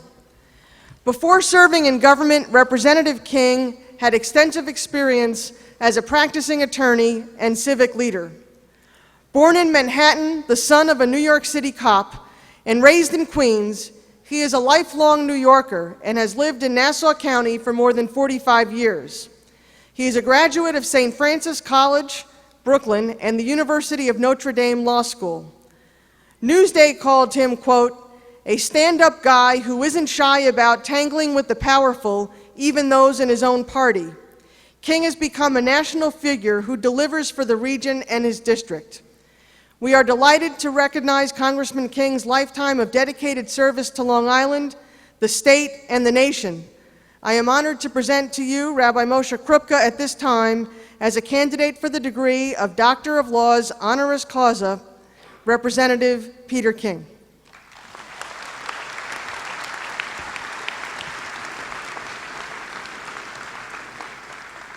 Representative King, it's indeed my pleasure and honor, upon the recommendation of the Touro College Jacob D. Fuchsberg Law Center, and by virtue of the authority delegated to me by Dr. Alan Kadish, our President and CEO, the Board of Trustees of the Touro College and University System, and the Board of Regents of the University of the State of New York, I confer upon you the degree of Doctor of Laws honoris causa, with all the rights, privileges, obligations, and immunities appertaining thereto. Congratulations.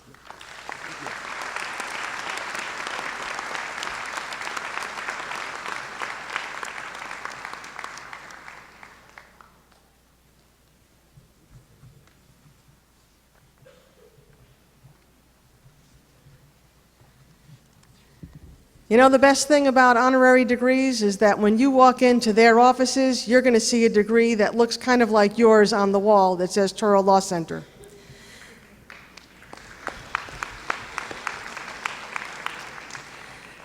Now we come to the central part of our ceremony, the presentation of graduates and the hooding ceremony.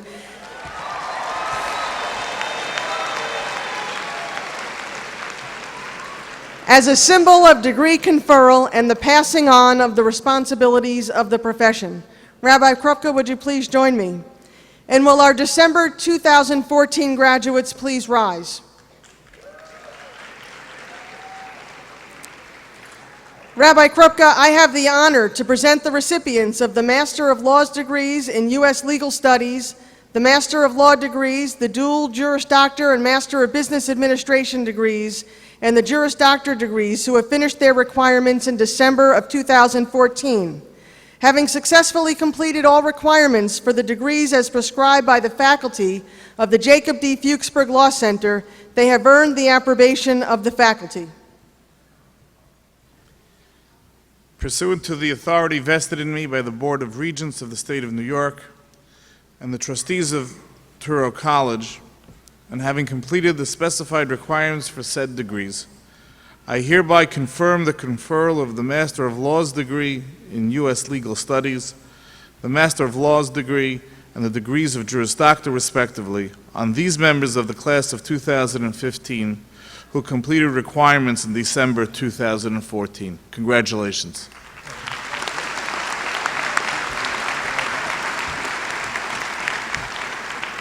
Please be seated. Will our May and July 2015 degree candidates please rise?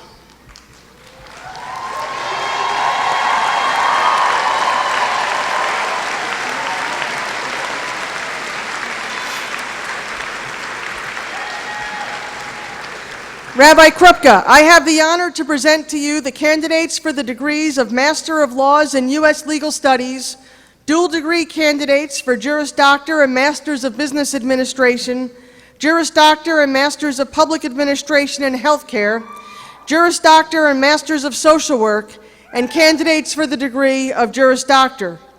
In anticipation of successful completion of all requirements for the degrees as prescribed by the faculty of the Jacob D. Fuchsberg Law Center, the candidates have earned the approbation of the faculty. Are you ready? Pursuant to the authority vested in me by the Board of Regents of the State of New York and the trustees of Touro College, upon completion of the specified requirements for said degrees, I hereby confirm the conferral of the Master of Laws degree in U.S. Legal Studies and the degrees of Juris Doctor, respectively, on these candidates and members of the class of 2015. Congratulations.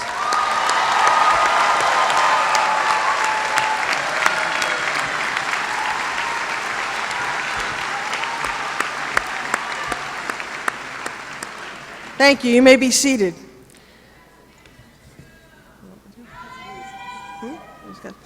At this time, I would like to introduce Professor Louis Silverman, Chair of the Graduation and Awards Committee. Professor Silverman will formally present the names of the recipients of and candidates for degrees. He is being assisted by Registrar Paula Kutch and her staff.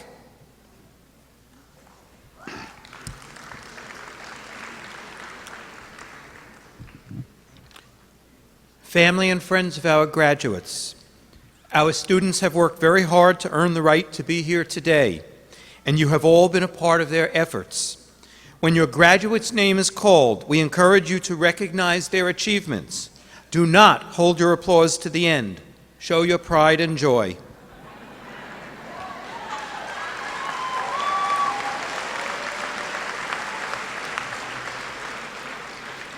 Each graduate is being hooded by a member of the Touro faculty or administration or by an attorney they have chosen.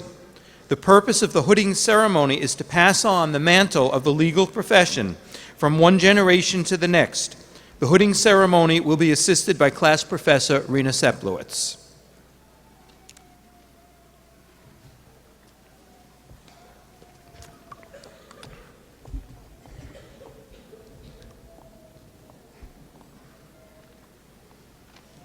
It's not going to work.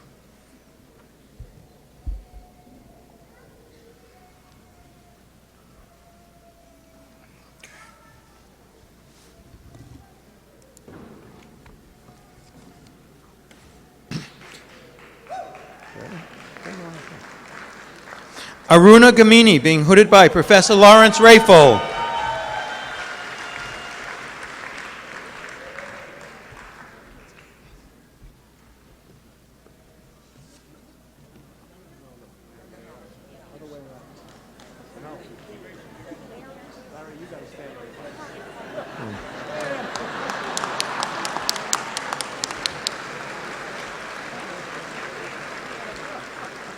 Students stand in front of the box.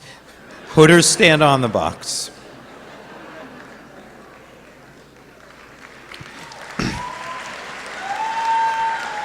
Pierre Richard Lamoth being hooded by Professor Rayful.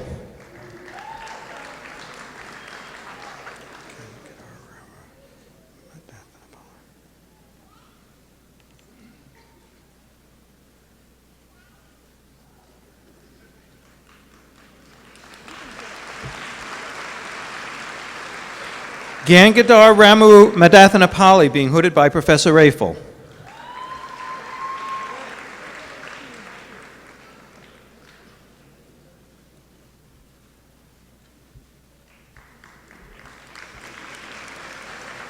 Mary Wasef being hooded by Professor Rayful.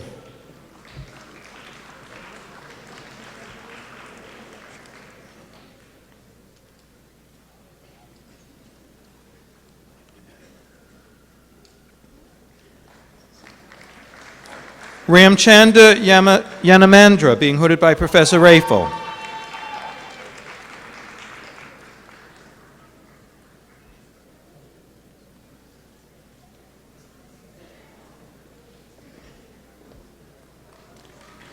Elaine Marie Barraga being magna cum laude, being hooded by Associate Dean Roger Citron.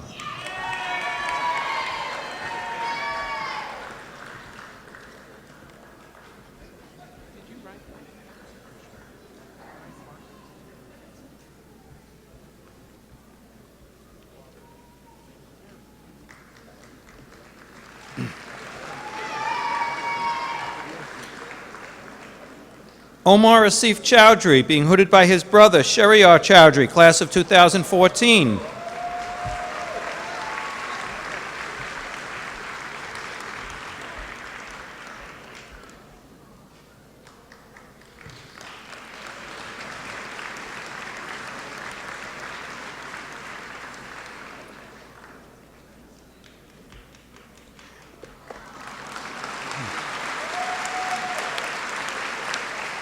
Joseph S. Fritzen, cum laude, being hooded by Associate Dean Roger Citron.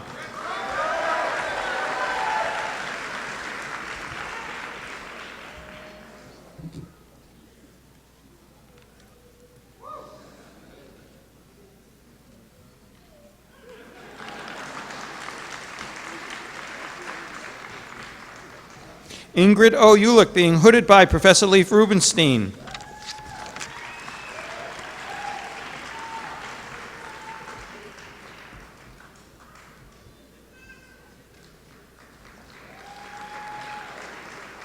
Melissa D. Alcoba, being hooded by Associate Dean Fabio Arcilla.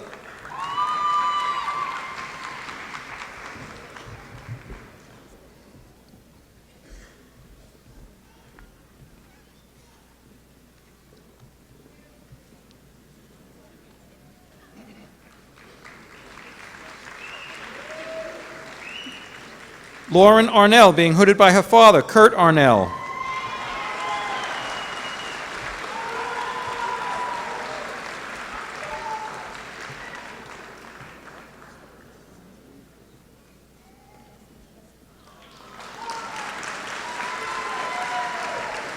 Joshua S. Bass in absentia. Gina M. Baccio, being hooded by Professor Rena Seplowitz. Guess in absentia. Darcel Calix, being hooded by her boyfriend, Kenya Wells.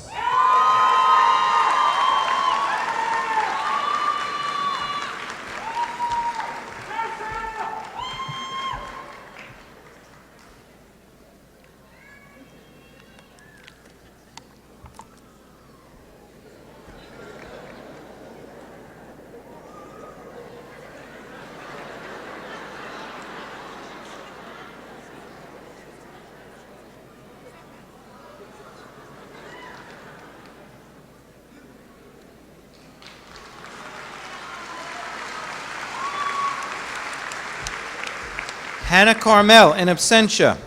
Stephen J. DePrima, being hooded by his sister, Elizabeth DePrima.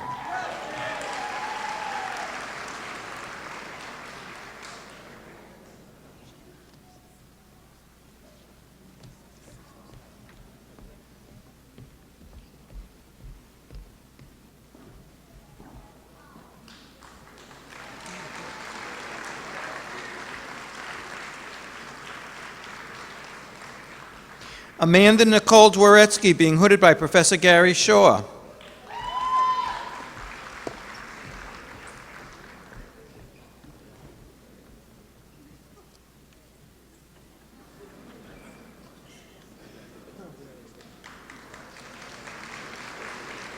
Leor Ovid Ito, being hooded by Professor Suzanne Darrow Kleinhaus, class of 1998.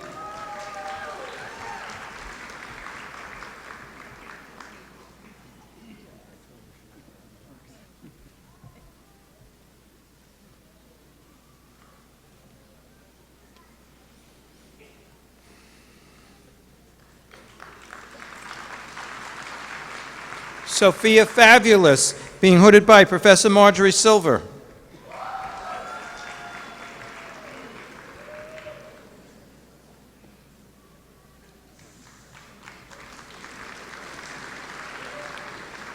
Tiffany Athena Gikas, being hooded by her cousin, Constantine Parakis. Congratulations.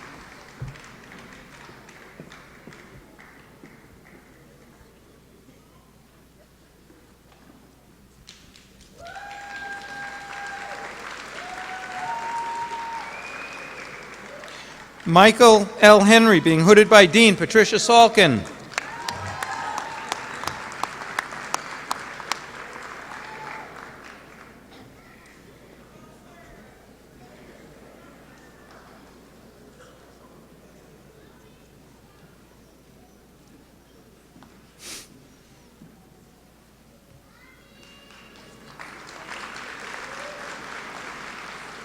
Rami Judah, being hooded by Professor Rena Seplowitz.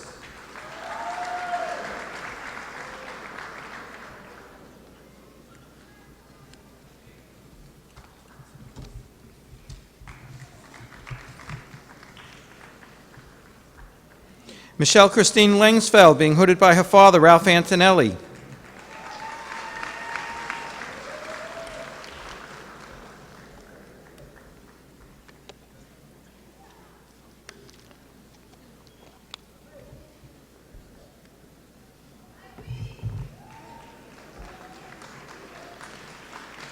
Tricia S. Lindsay, being hooded by the Honorable Mark Cohen.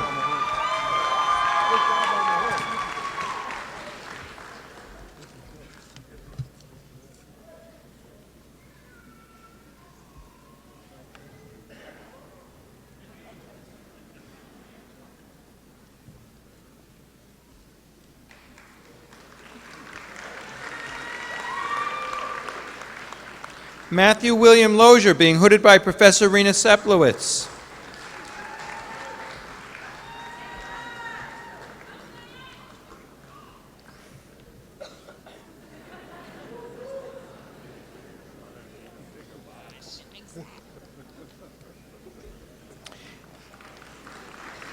Heather McGee, being hooded by Principal Staff Attorney Jack Evans.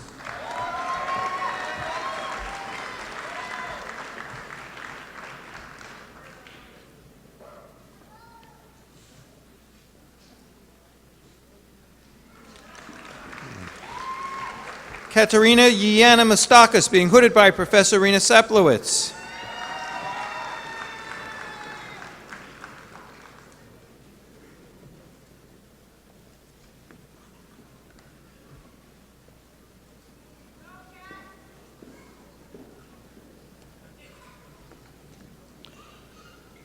Heidi Powers, being hooded by Professor Suzanne Darrow Kleinhaus, class of 1998.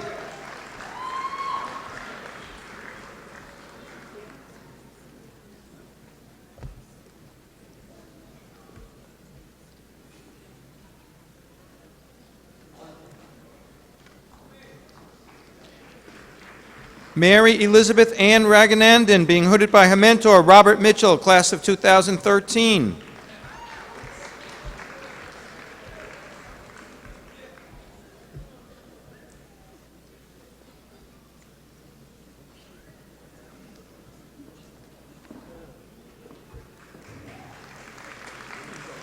Natalie Raphael, being hooded by Professor Rena Seplowitz.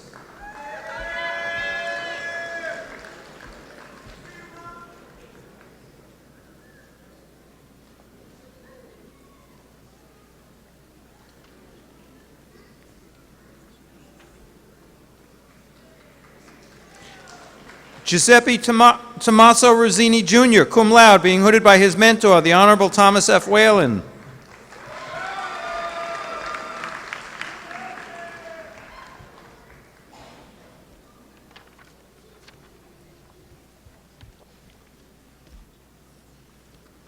Omid Sai Halamal, being hooded by Professor Gary Shaw. I had to work hard to pronounce it.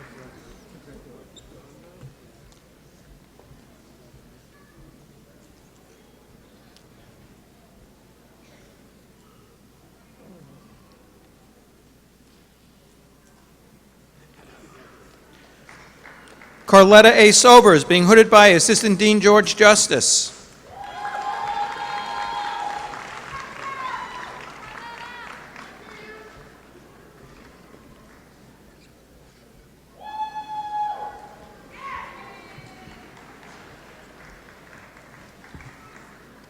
Beatrice Kantz, magna cum laude, being hooded by Professor Rena Seplowitz. Rena.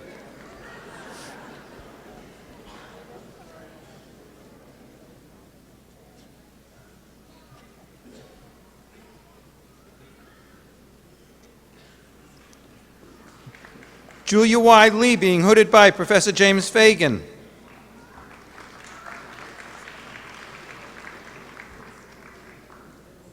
Professor Seplowitz.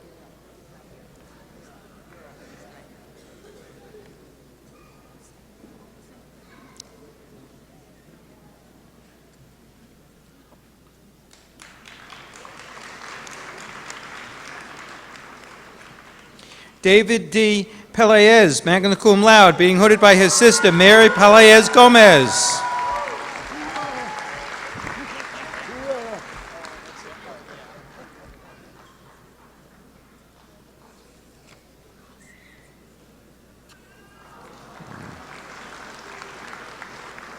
Jamila H. Tucker, being hooded by Professor Douglas Scherer.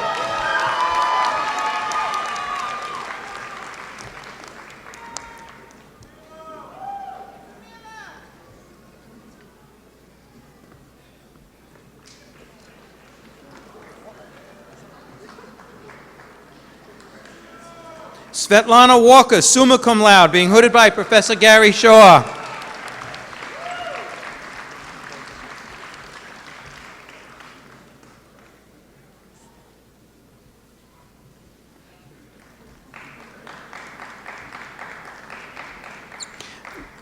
Monsira M. Adebanjo, being hooded by Professor Rena Seplowitz.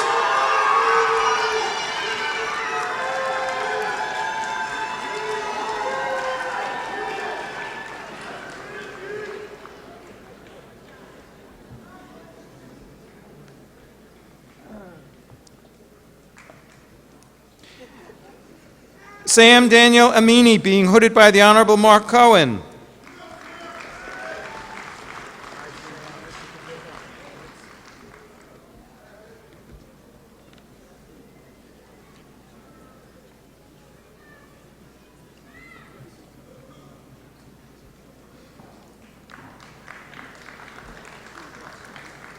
Dana Aronow, cum laude, being hooded by her husband, Darren Aronow.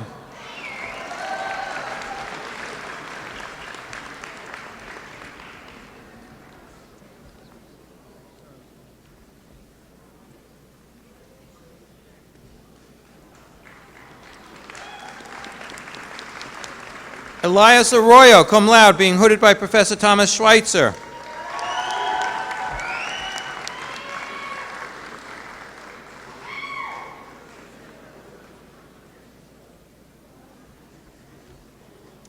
Karen Vanessa Avila, being hooded by Professor Rena Seplowitz.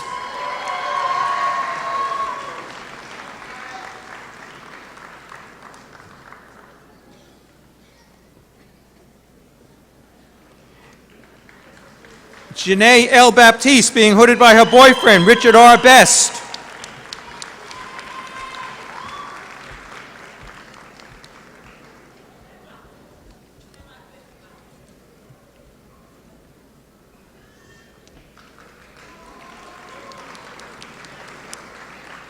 Paige Danielle Bartholomew, magna cum laude, being hooded by Associate Dean Roger Citron.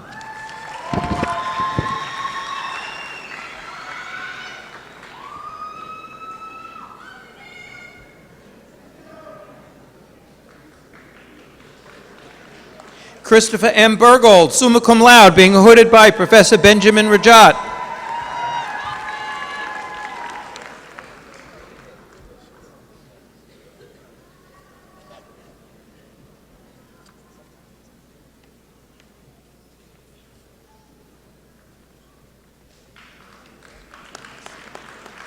Nicole Antoinette Berkman, magna cum laude, being hooded by her husband, Alex J. Berkman, class of 2013.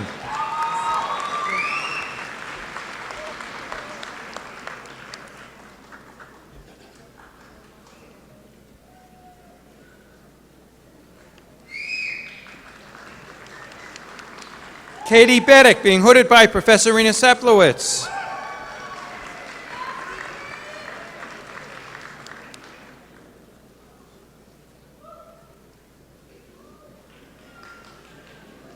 Reginald Biename, being hooded by Professor Douglas Scherer.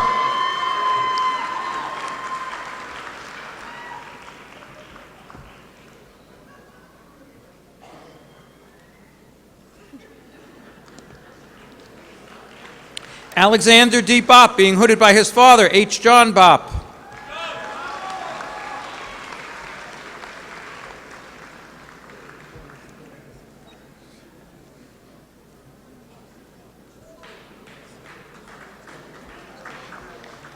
Trista Bora, cum laude, being hooded by Professor Rena Seplowitz.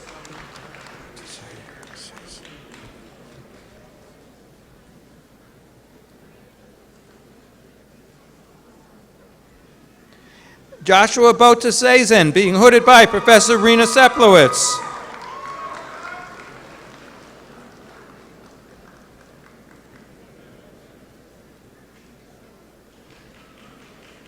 Frances L. Bowdry, being hooded by her aunt, Deborah Wilson.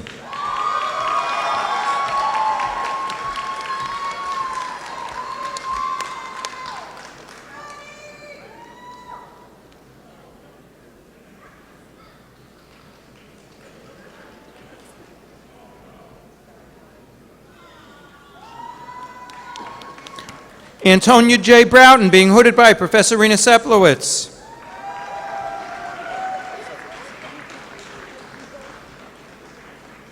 And Professor Suzanne Darrow Kleinhaus, class of 1998.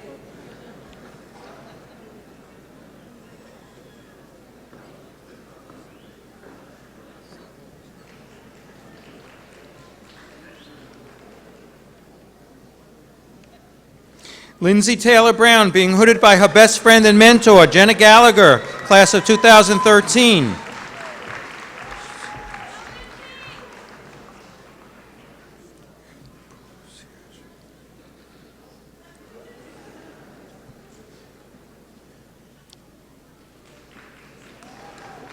Ariel Busiashvili, being hooded by Professor Rena Seplowitz.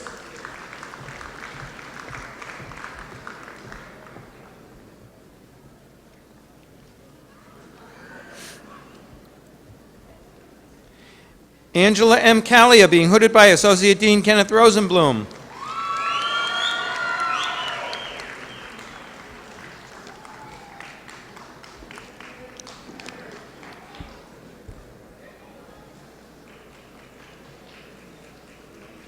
Peter James Callahan, being hooded by Professor Rena Seplowitz.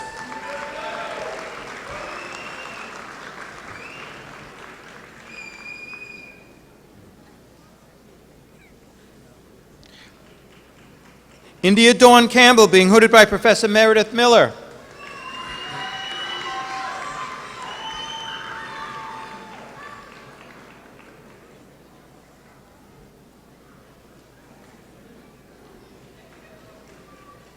Nina Simone Campbell, being hooded by Professor Benjamin Rajat.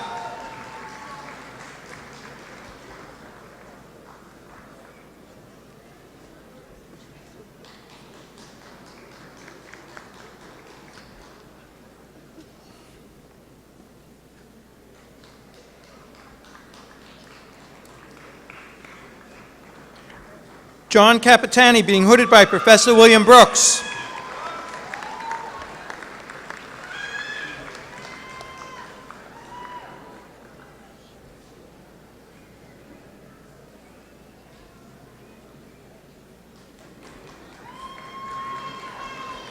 Saul Carbajal Jr., being hooded by Principal Staff Attorney Jack Evans.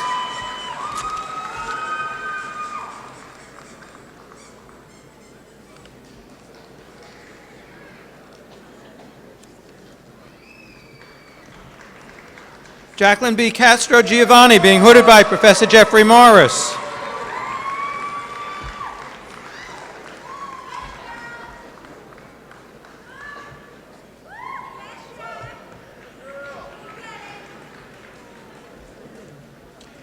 Joseph F. Chapman, being hooded by his mentor, Alan Persley.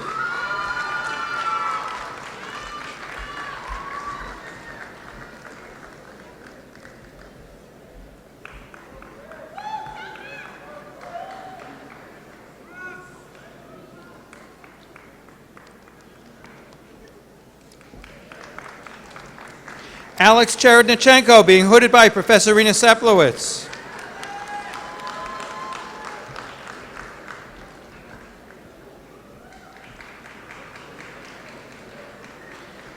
Deidre Marie Cicero, cum laude, being hooded by Professor Daniel Sabatnik.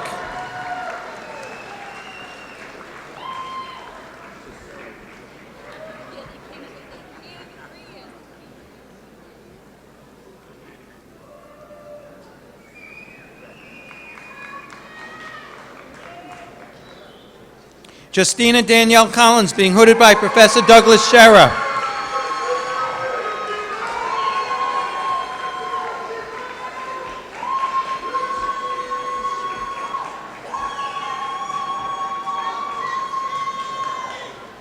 Antonio Corcella, being hooded by Professor Rena Seplowitz.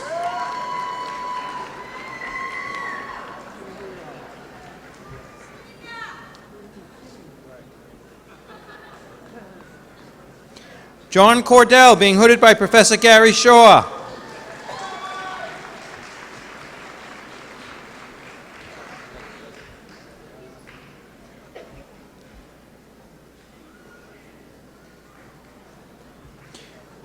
Dennis J. Cotter, in absentia.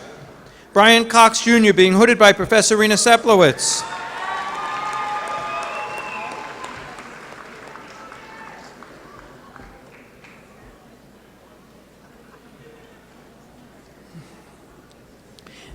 Daniel Preston Krakow, being hooded by his aunt, the Honorable Stacy D. Bennett.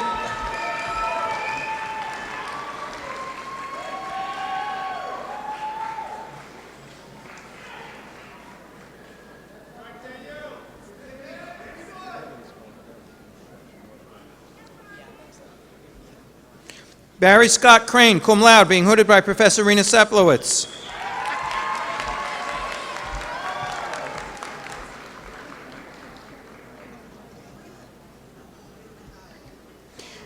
Charles J. Krakow, being hooded by Professor Rena Seplowitz.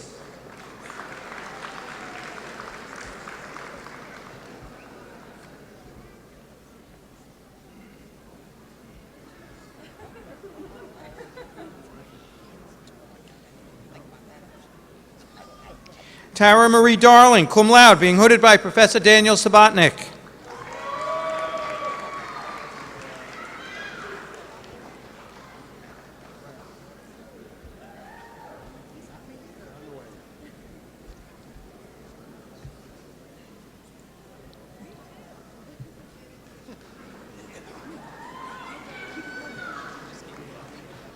Elise M. Delafave, cum laude, being hooded by Professor Sarah Adams Shane.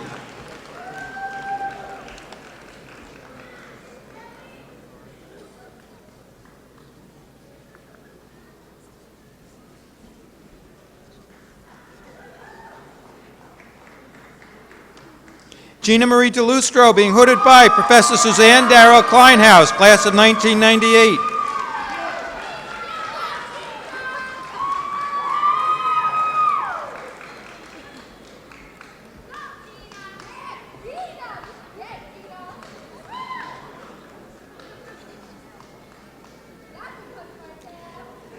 Adam M. DeRosa, cum laude, being hooded by Professor Rena Seplowitz.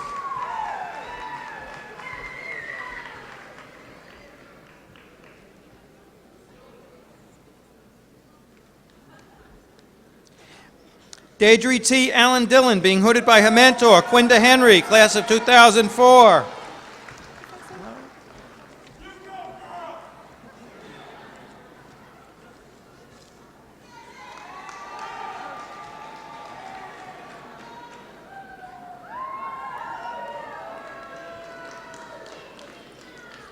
Allison E. Dolzani, cum laude, being hooded by Professor Rena Seplowitz.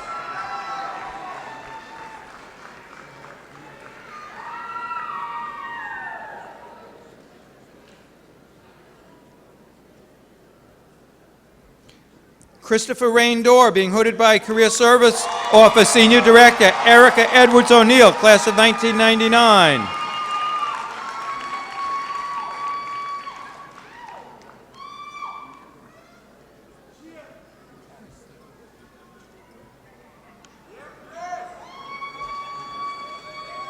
McDonald R. Drain IV, cum laude, being hooded by his uncle, John J. Laval, class of 1993.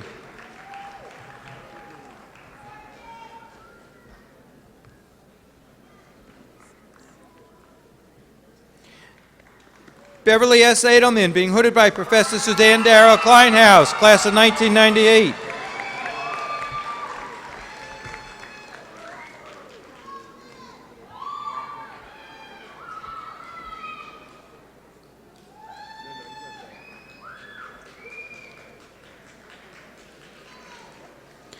Adam Scott Eisen, cum laude, being hooded by Professor Sidney Questel.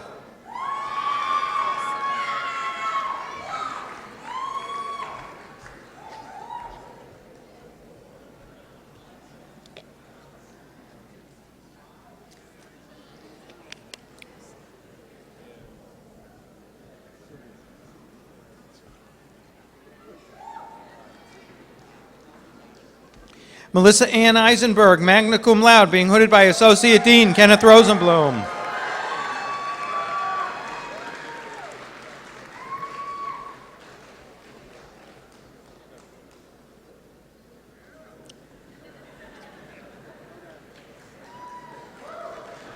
Emery A. Etheridge, being hooded by Professor Rena Seplowitz.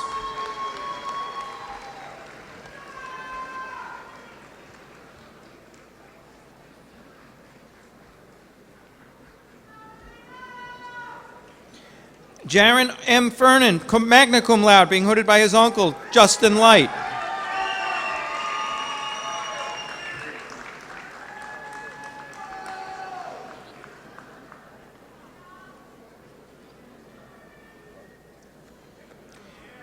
Daniel Robert Flynn, being hooded by Professor Rena Seplowitz.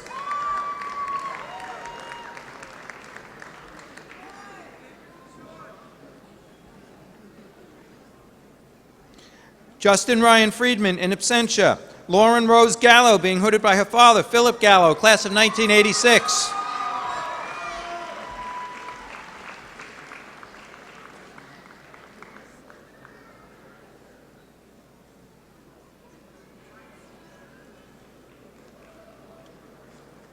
Matthew J. Gamberg, summa cum laude, being hooded by Professor Rena Seplowitz.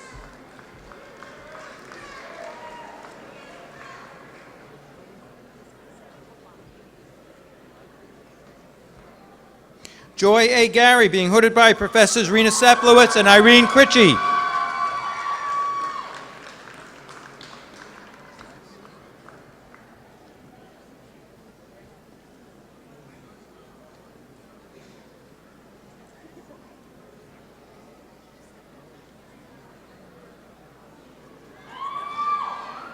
Lauren G. Gatto, being hooded by Professor Daniel Sabatnik.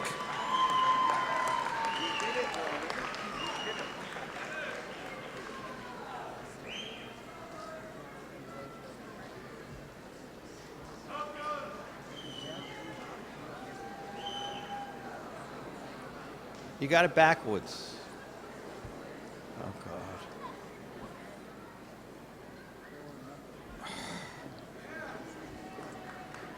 Jeffrey C. Gauchi, magna cum laude, part-time salutatorian, being hooded by Professor Rena Seplowitz.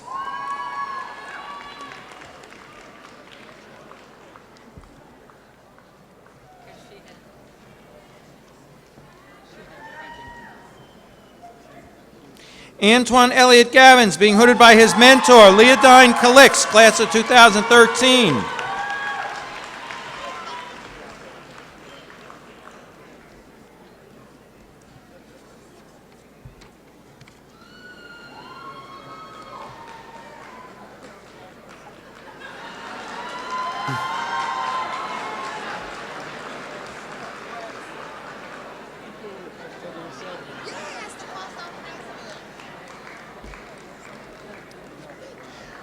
Paulina Ann Giampetro, being hooded by Professor Rena Seplowitz.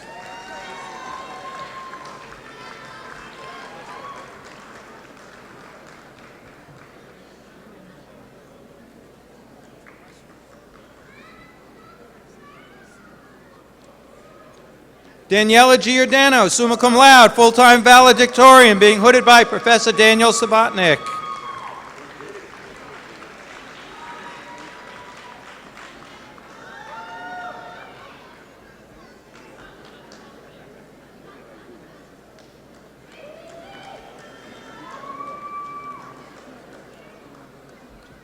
Sidney E. Goldstein, being hooded by Dean Patricia Salkin and Professor Jeffrey Morris.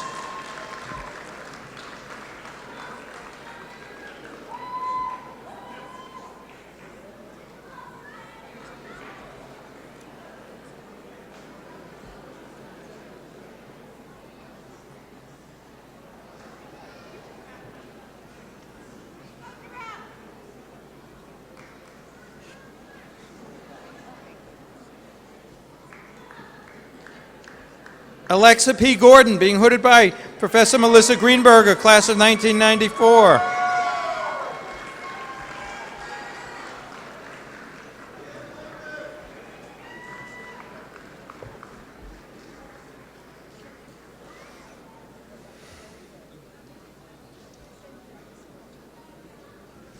Cesar A. Grajales, in absentia. Matthew Albert Gray, being hooded by his mentor, Avi Goldstein, class of 2014.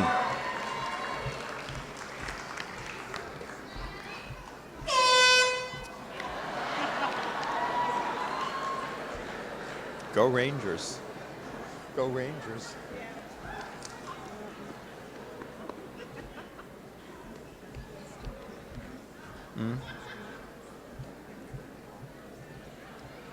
Okay. Gerald Tristan Greenidge, being hooded by his mentor, the Honorable Valerie Alexander.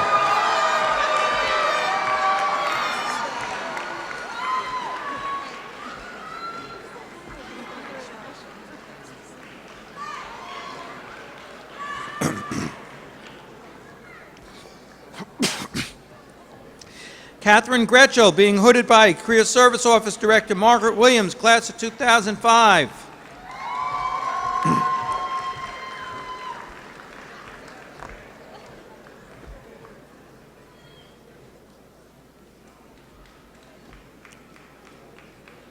Edward H. Grimmett, magna cum laude, being hooded by Professor Rena Seplowitz.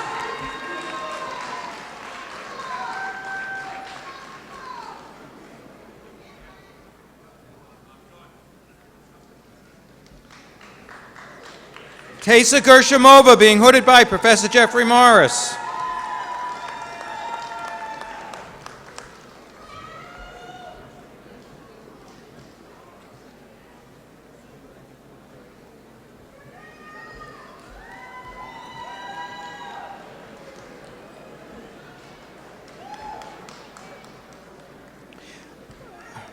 Michael Hemway, being hooded by his cousin, Nicholas Hegarty.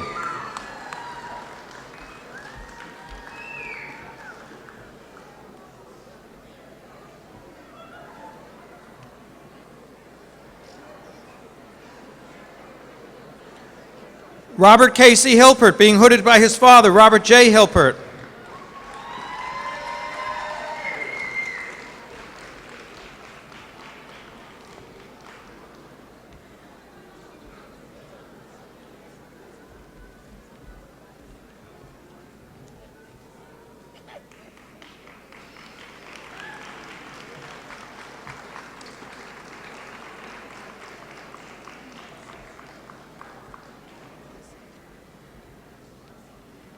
Ken, out of the way. He's behind her. Justin Grant Hoitzman, being hooded by Associate Dean Kenneth Rosenblum.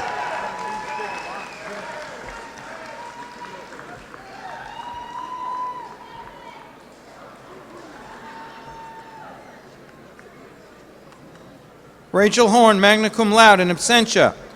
Matthew F. Ramadka, summa cum laude, being hooded by Professor Rena Seplowitz.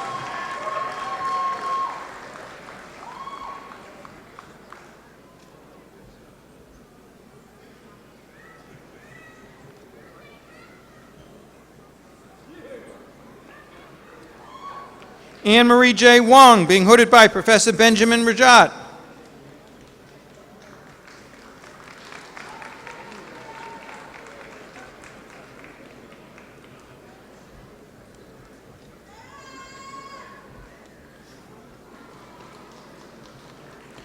Joseph Angelo Yima, magna cum laude, being hooded by Associate Dean Roger Citron.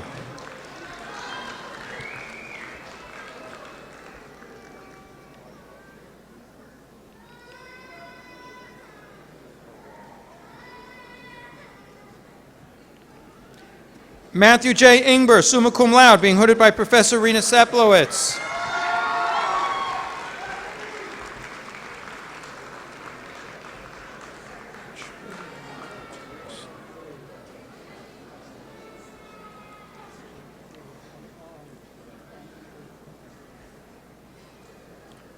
Janai Nicole Jackson, being hooded by her boss and mentor, Deisha Hill.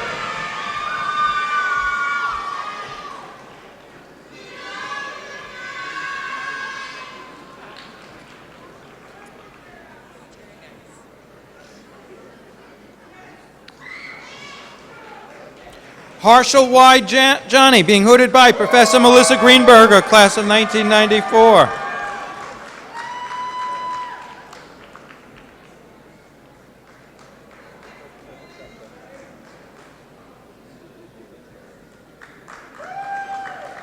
Brian A. Jasinski, being hooded by Professor William Brooks.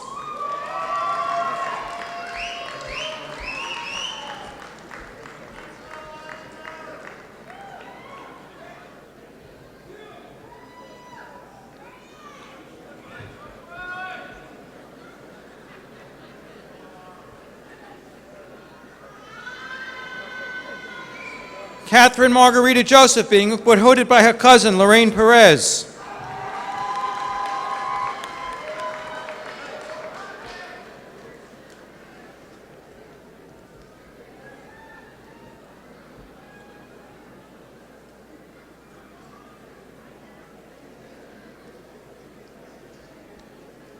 Michael Stephen Juarez, being hooded by Professor Rena Seplowitz.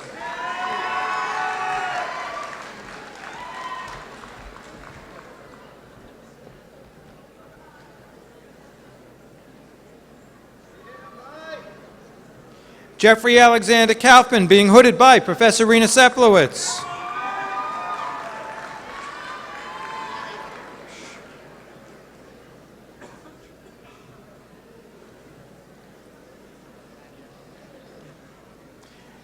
Janaya Shemaraya Kerbin, being hooded by her mother, Maritza Kerbin, class of 2004.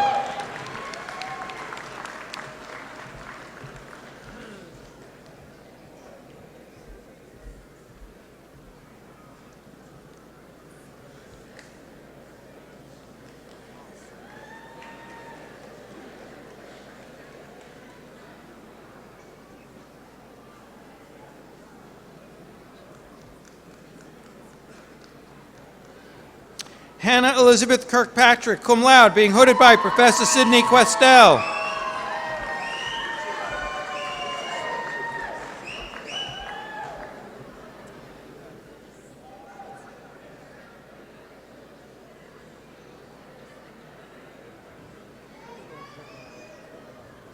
Christy Conrad, being hooded by Professor Tracy Norton.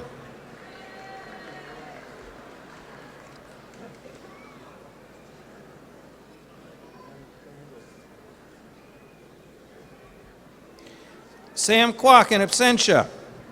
Sarah Nicole Labea, being hooded by her mentor, Jacqueline Iaquinta, class of 2014.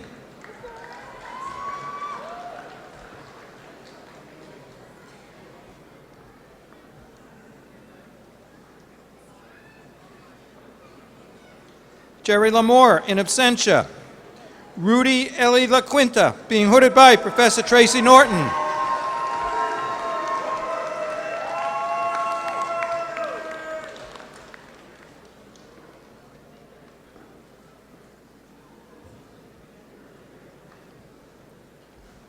Sung Woo Lee, being hooded by Associate Dean Roger Citron.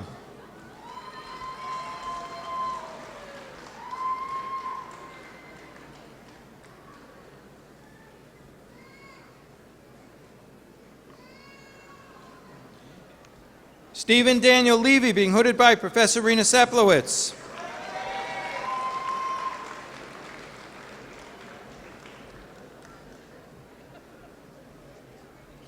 Sibel S. Lewis, being hooded by Professor Peter Zablotsky.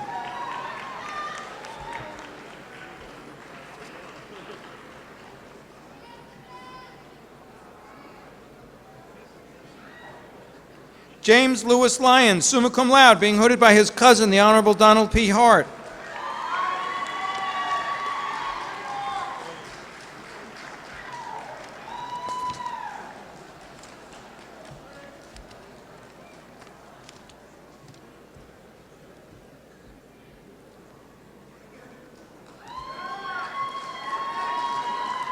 Natasha Maiden in absentia. Brandon Justin Maharaj, being hooded by Associate Dean Roger Citron.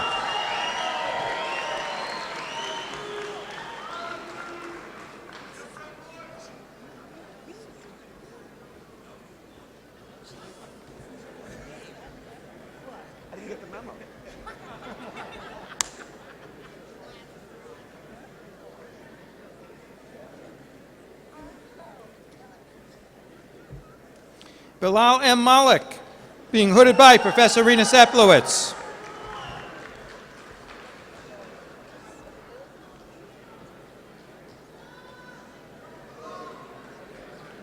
Robert Philip Mineta, being hooded by Associate Dean Kenneth Rosenblum.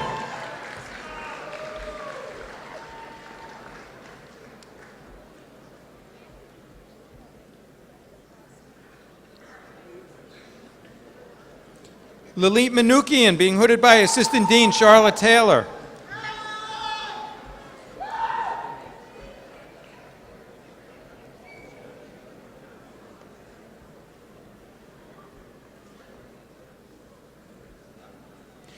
Crystal Matos, being hooded by the Honorable Mark Cohen.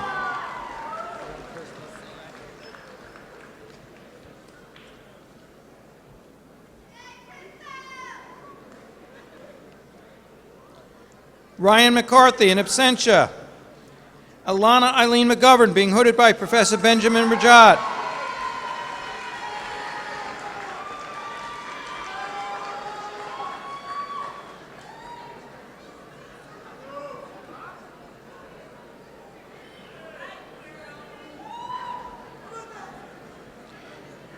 Erin McTiernan, being hooded by her husband, Eric Amadon, class of 2012.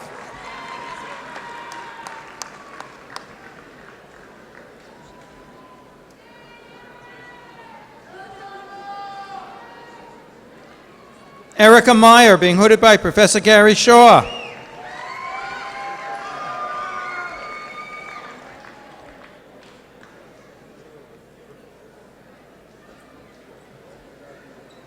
Matthew J. Manconi, being hooded by his uncle, John V. Manconi.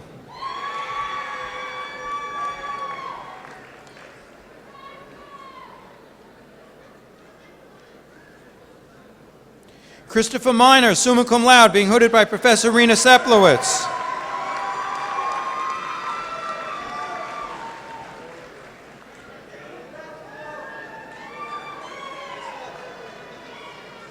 Jess Hall Montefusco, in absentia. Mariska Muklal, being hooded by Professor Douglas Scherer.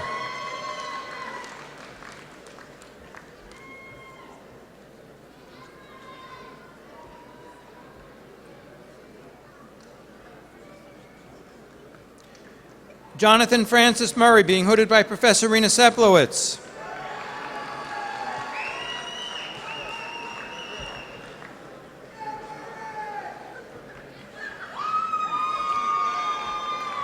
Michael Napo, being hooded by Associate Dean Roger Citron.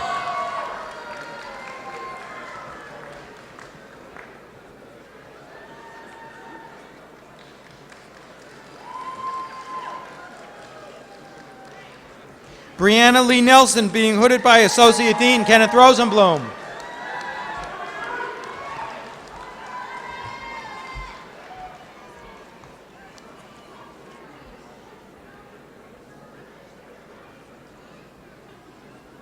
Daniel Gustav Olson, summa cum laude, being hooded by Associate Dean Roger Citron.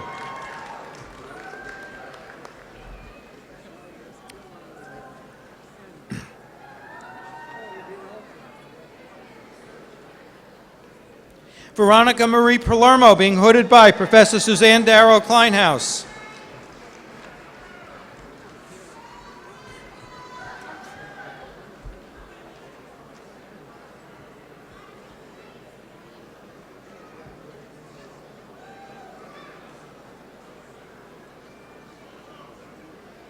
Sushrut Kirit Kumar Pandya, being hooded by Professor Melissa Greenberger, class of 1994.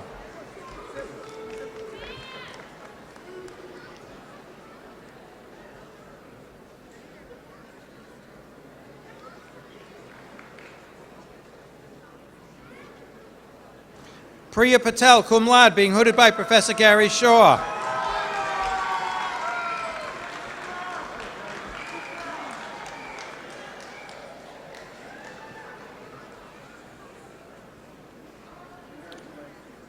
Nishay Chanel Patois, being hooded by her uncle Colin Moore and her cousin Christopher McLean.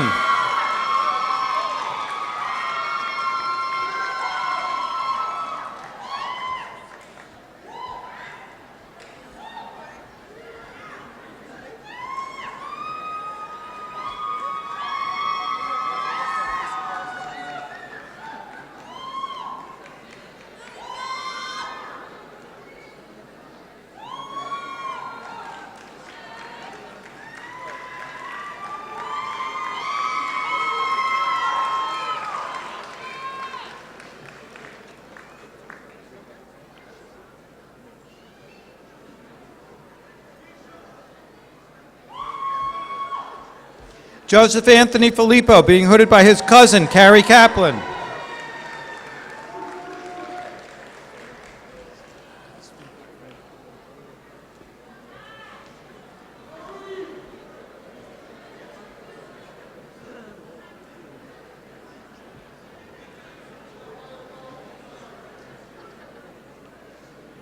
Veronica Phillips, being hooded by Professor Rena Seplowitz.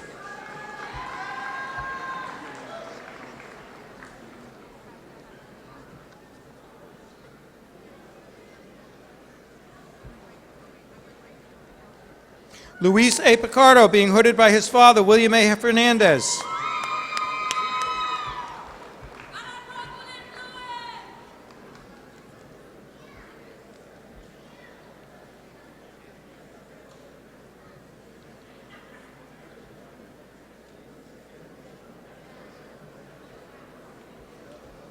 Carla Andrea Pinto, being hooded by her godfather, Antonio Galveo, S. Deputy Counsel, New York.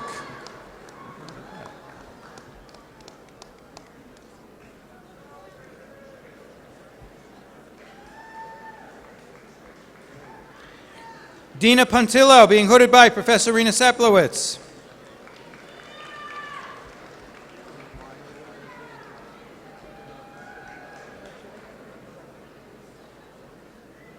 Jason W. Prince, being hooded by Associate Dean Myra Berman, class of 2005.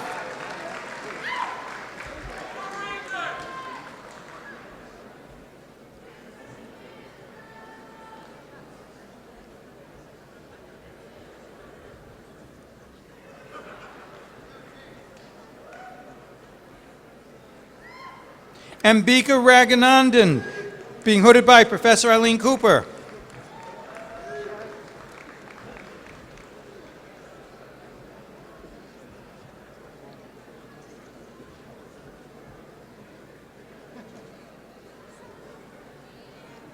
Corey Rashkover, magna cum laude, being hooded by Professor Meredith Miller.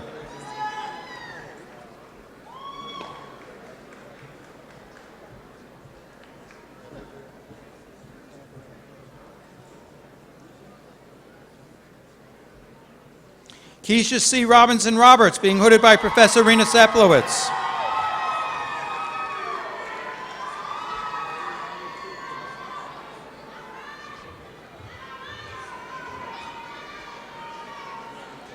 Melissa Christina Rodriguez, being hooded by Professor Rena Seplowitz.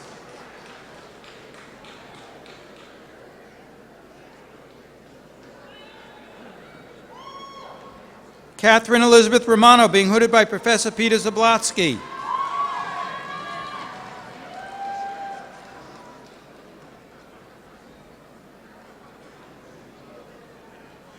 Griselda Romero, in absentia.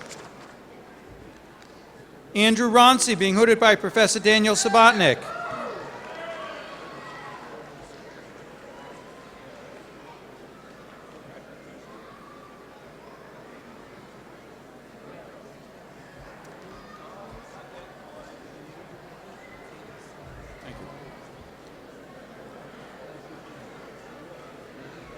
Ross Ruggiero, being hooded by the Honorable Jeffrey Arlen Spinner, class of 1987.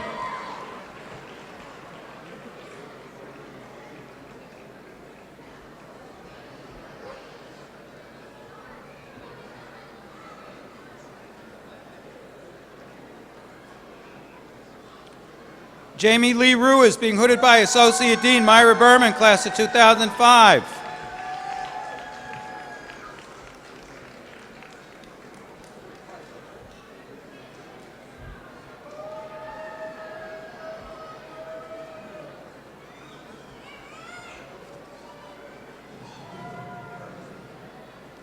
Kimberly Michelle Sasto, being hooded by her father, Robert Sasto.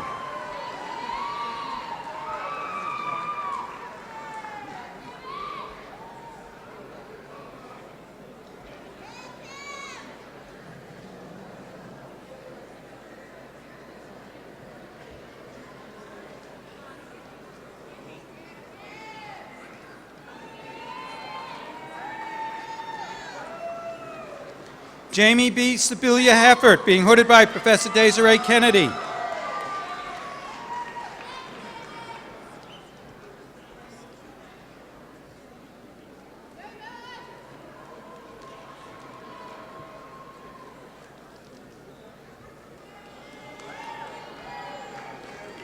Sura Sakrin, being hooded by Professor Melissa Greenberger, class of 1994.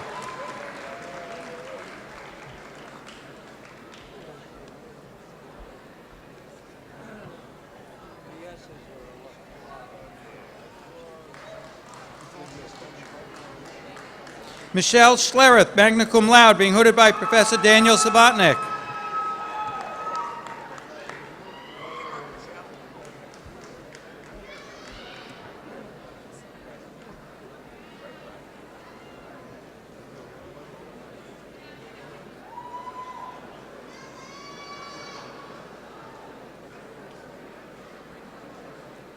Bradley Schloss, being hooded by Professor Benjamin Rajat.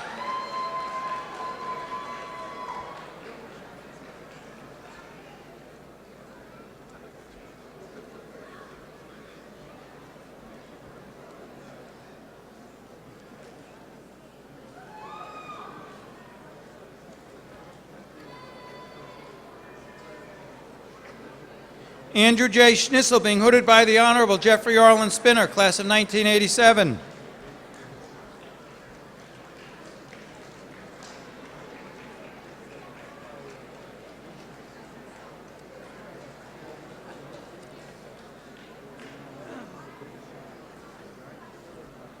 George O. Schoenwalder, being hooded by Professor Rena Seplowitz.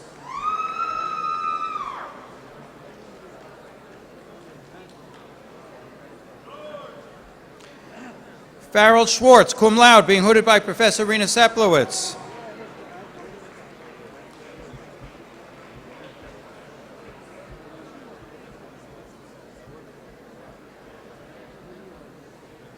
Tricia Sewell Roden, being hooded by Professor Rena Seplowitz.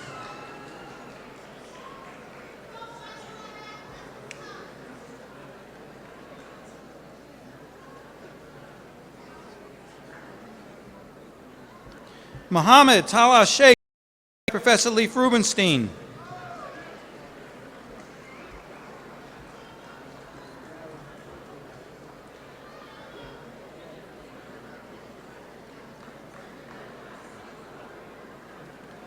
Samantha Sharma, being hooded by Professor Howard Stein.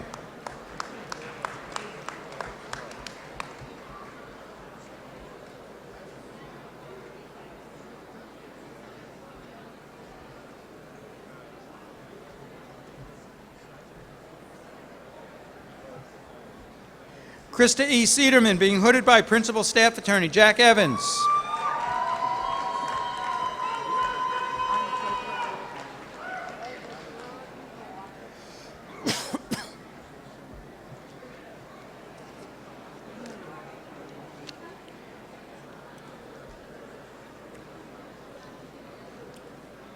Aiden B. Slevin, cum laude, being hooded by his father, Mark V. Slevin, class of 1989.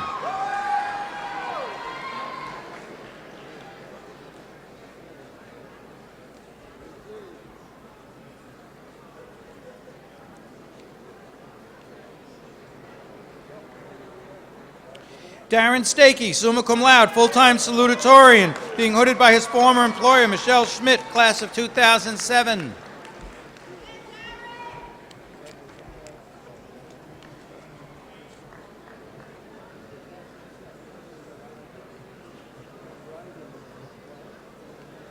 Jay Sturman, being hooded by Professor Rena Seplowitz.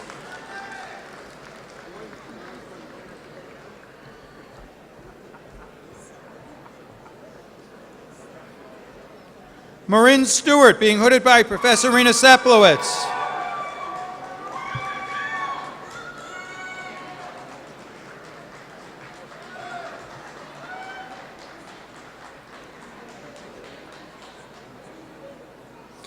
Hilali Sussman, being hooded by Professor Melissa Greenberger, class of 1994.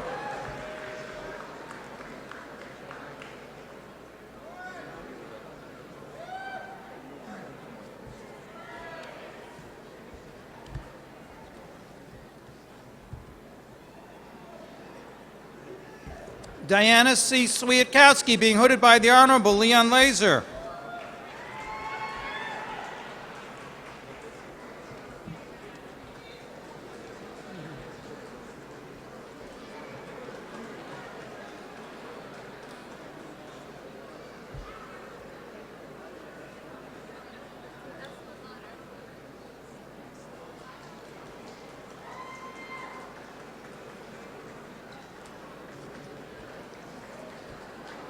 Philippa Ford Tapata, being hooded by Professor Rena Seplowitz.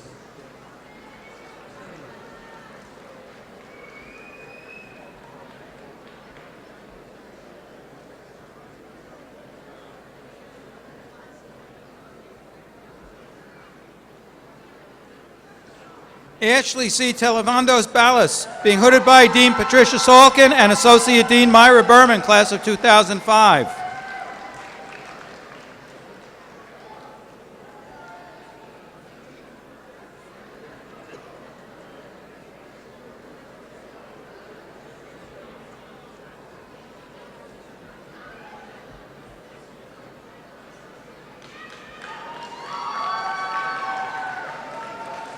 Paul Andy Torres, being hooded by Professor Rena Seplowitz.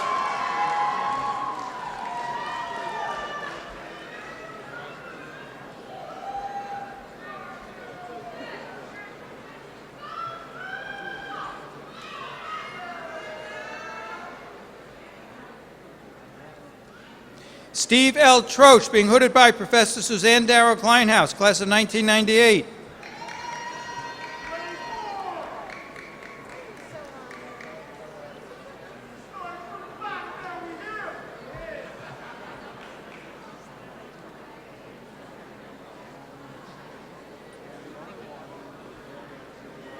William Thomas Vallet, being hooded by Professor Rena Seplowitz.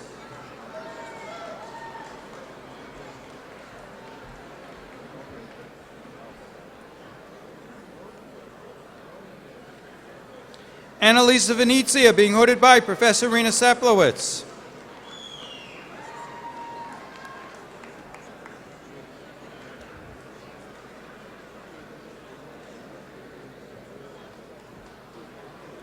Jenna Rose Venturini, being hooded by Professor Theodore Silver. Professor Seplowitz.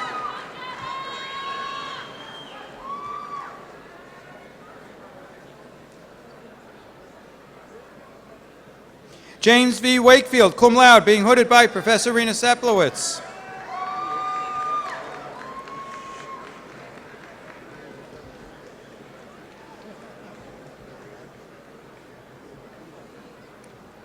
Ashish Walia, being hooded by Associate Dean Kenneth Rosenblum.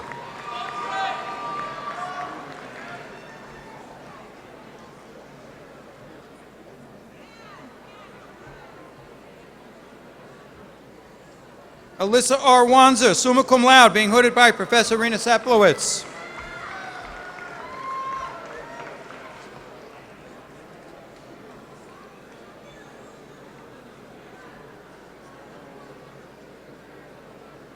Aaron Weber, in absentia.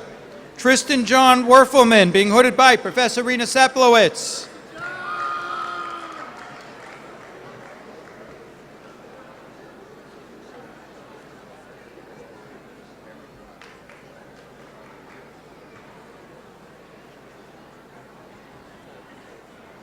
Matthew Jordan Werder, magna cum laude, being hooded by Professor Rena Seplowitz.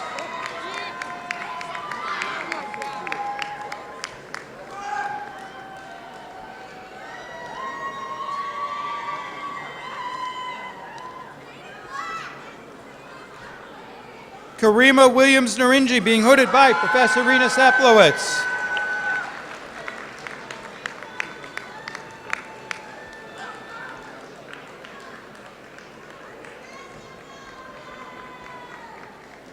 Andrew Wentworth Wilson, being hooded by his mentor, Quinda Henry, class of 2004.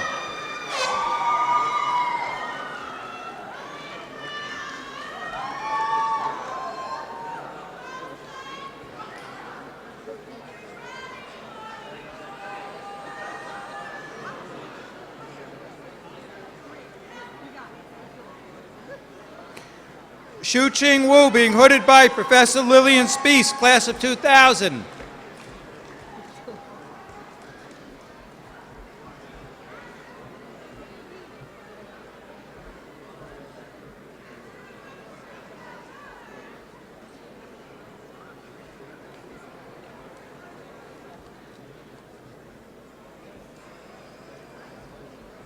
Matthew J. Zacharias, being hooded by his mentor, Joanna Stewart.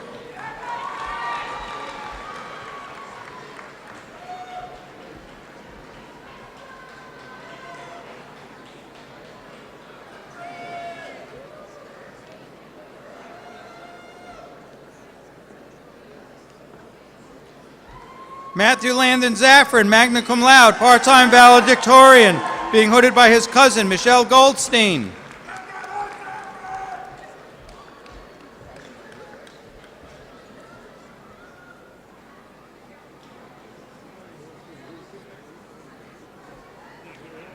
Melissa Zukic, being hooded by Professor Leif Rubenstein.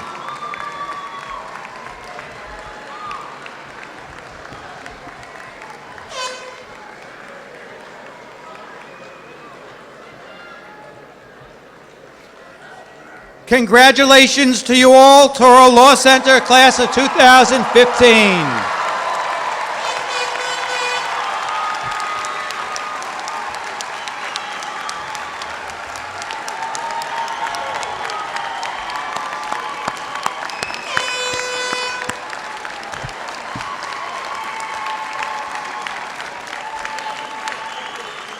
Ladies and gentlemen, please all rise for the benediction, which will be delivered by Touro Law Center Campus Rabbi Baruch Fogel.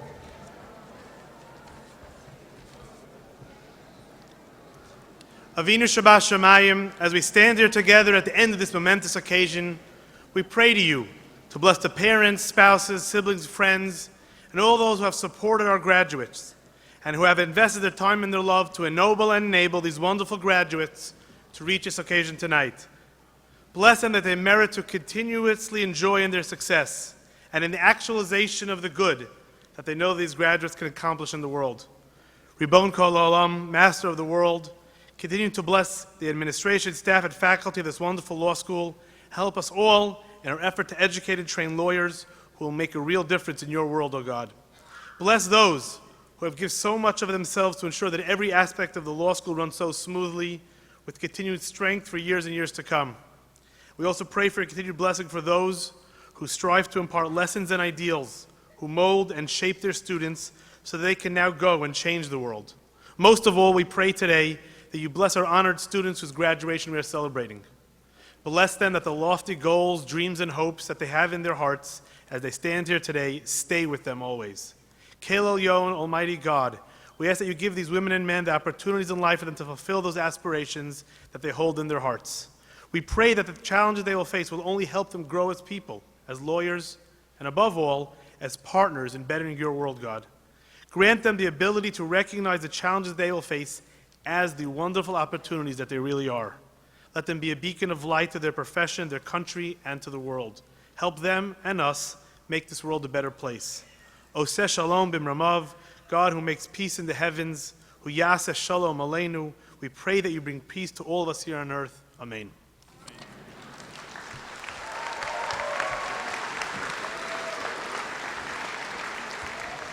I now declare these commencement exercises officially closed.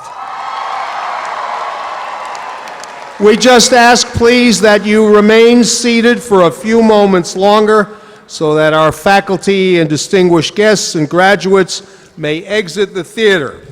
A couple of housekeeping notes. Graduates, faculty, and administration and family members can proceed to the atrium opposite the theater for a reception and for photos with faculty, law school friends, and family. We wish you all well as you go off to celebrate this grand occasion. Graduates may return gowns in the lobby. To your left as you exit the theater, caps and hoods are yours to keep. Professor Douglas Scherer will lead the distinguished guests, administration, and faculty out of the theater. Following that procession, faculty marshals will lead the graduates out of the theater. Family and guests again, please remain seated until the end of the recessional.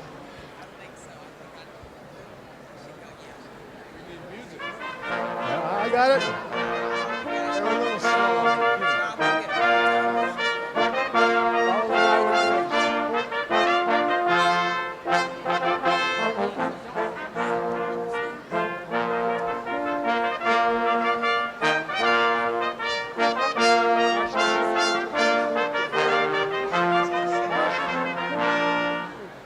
light.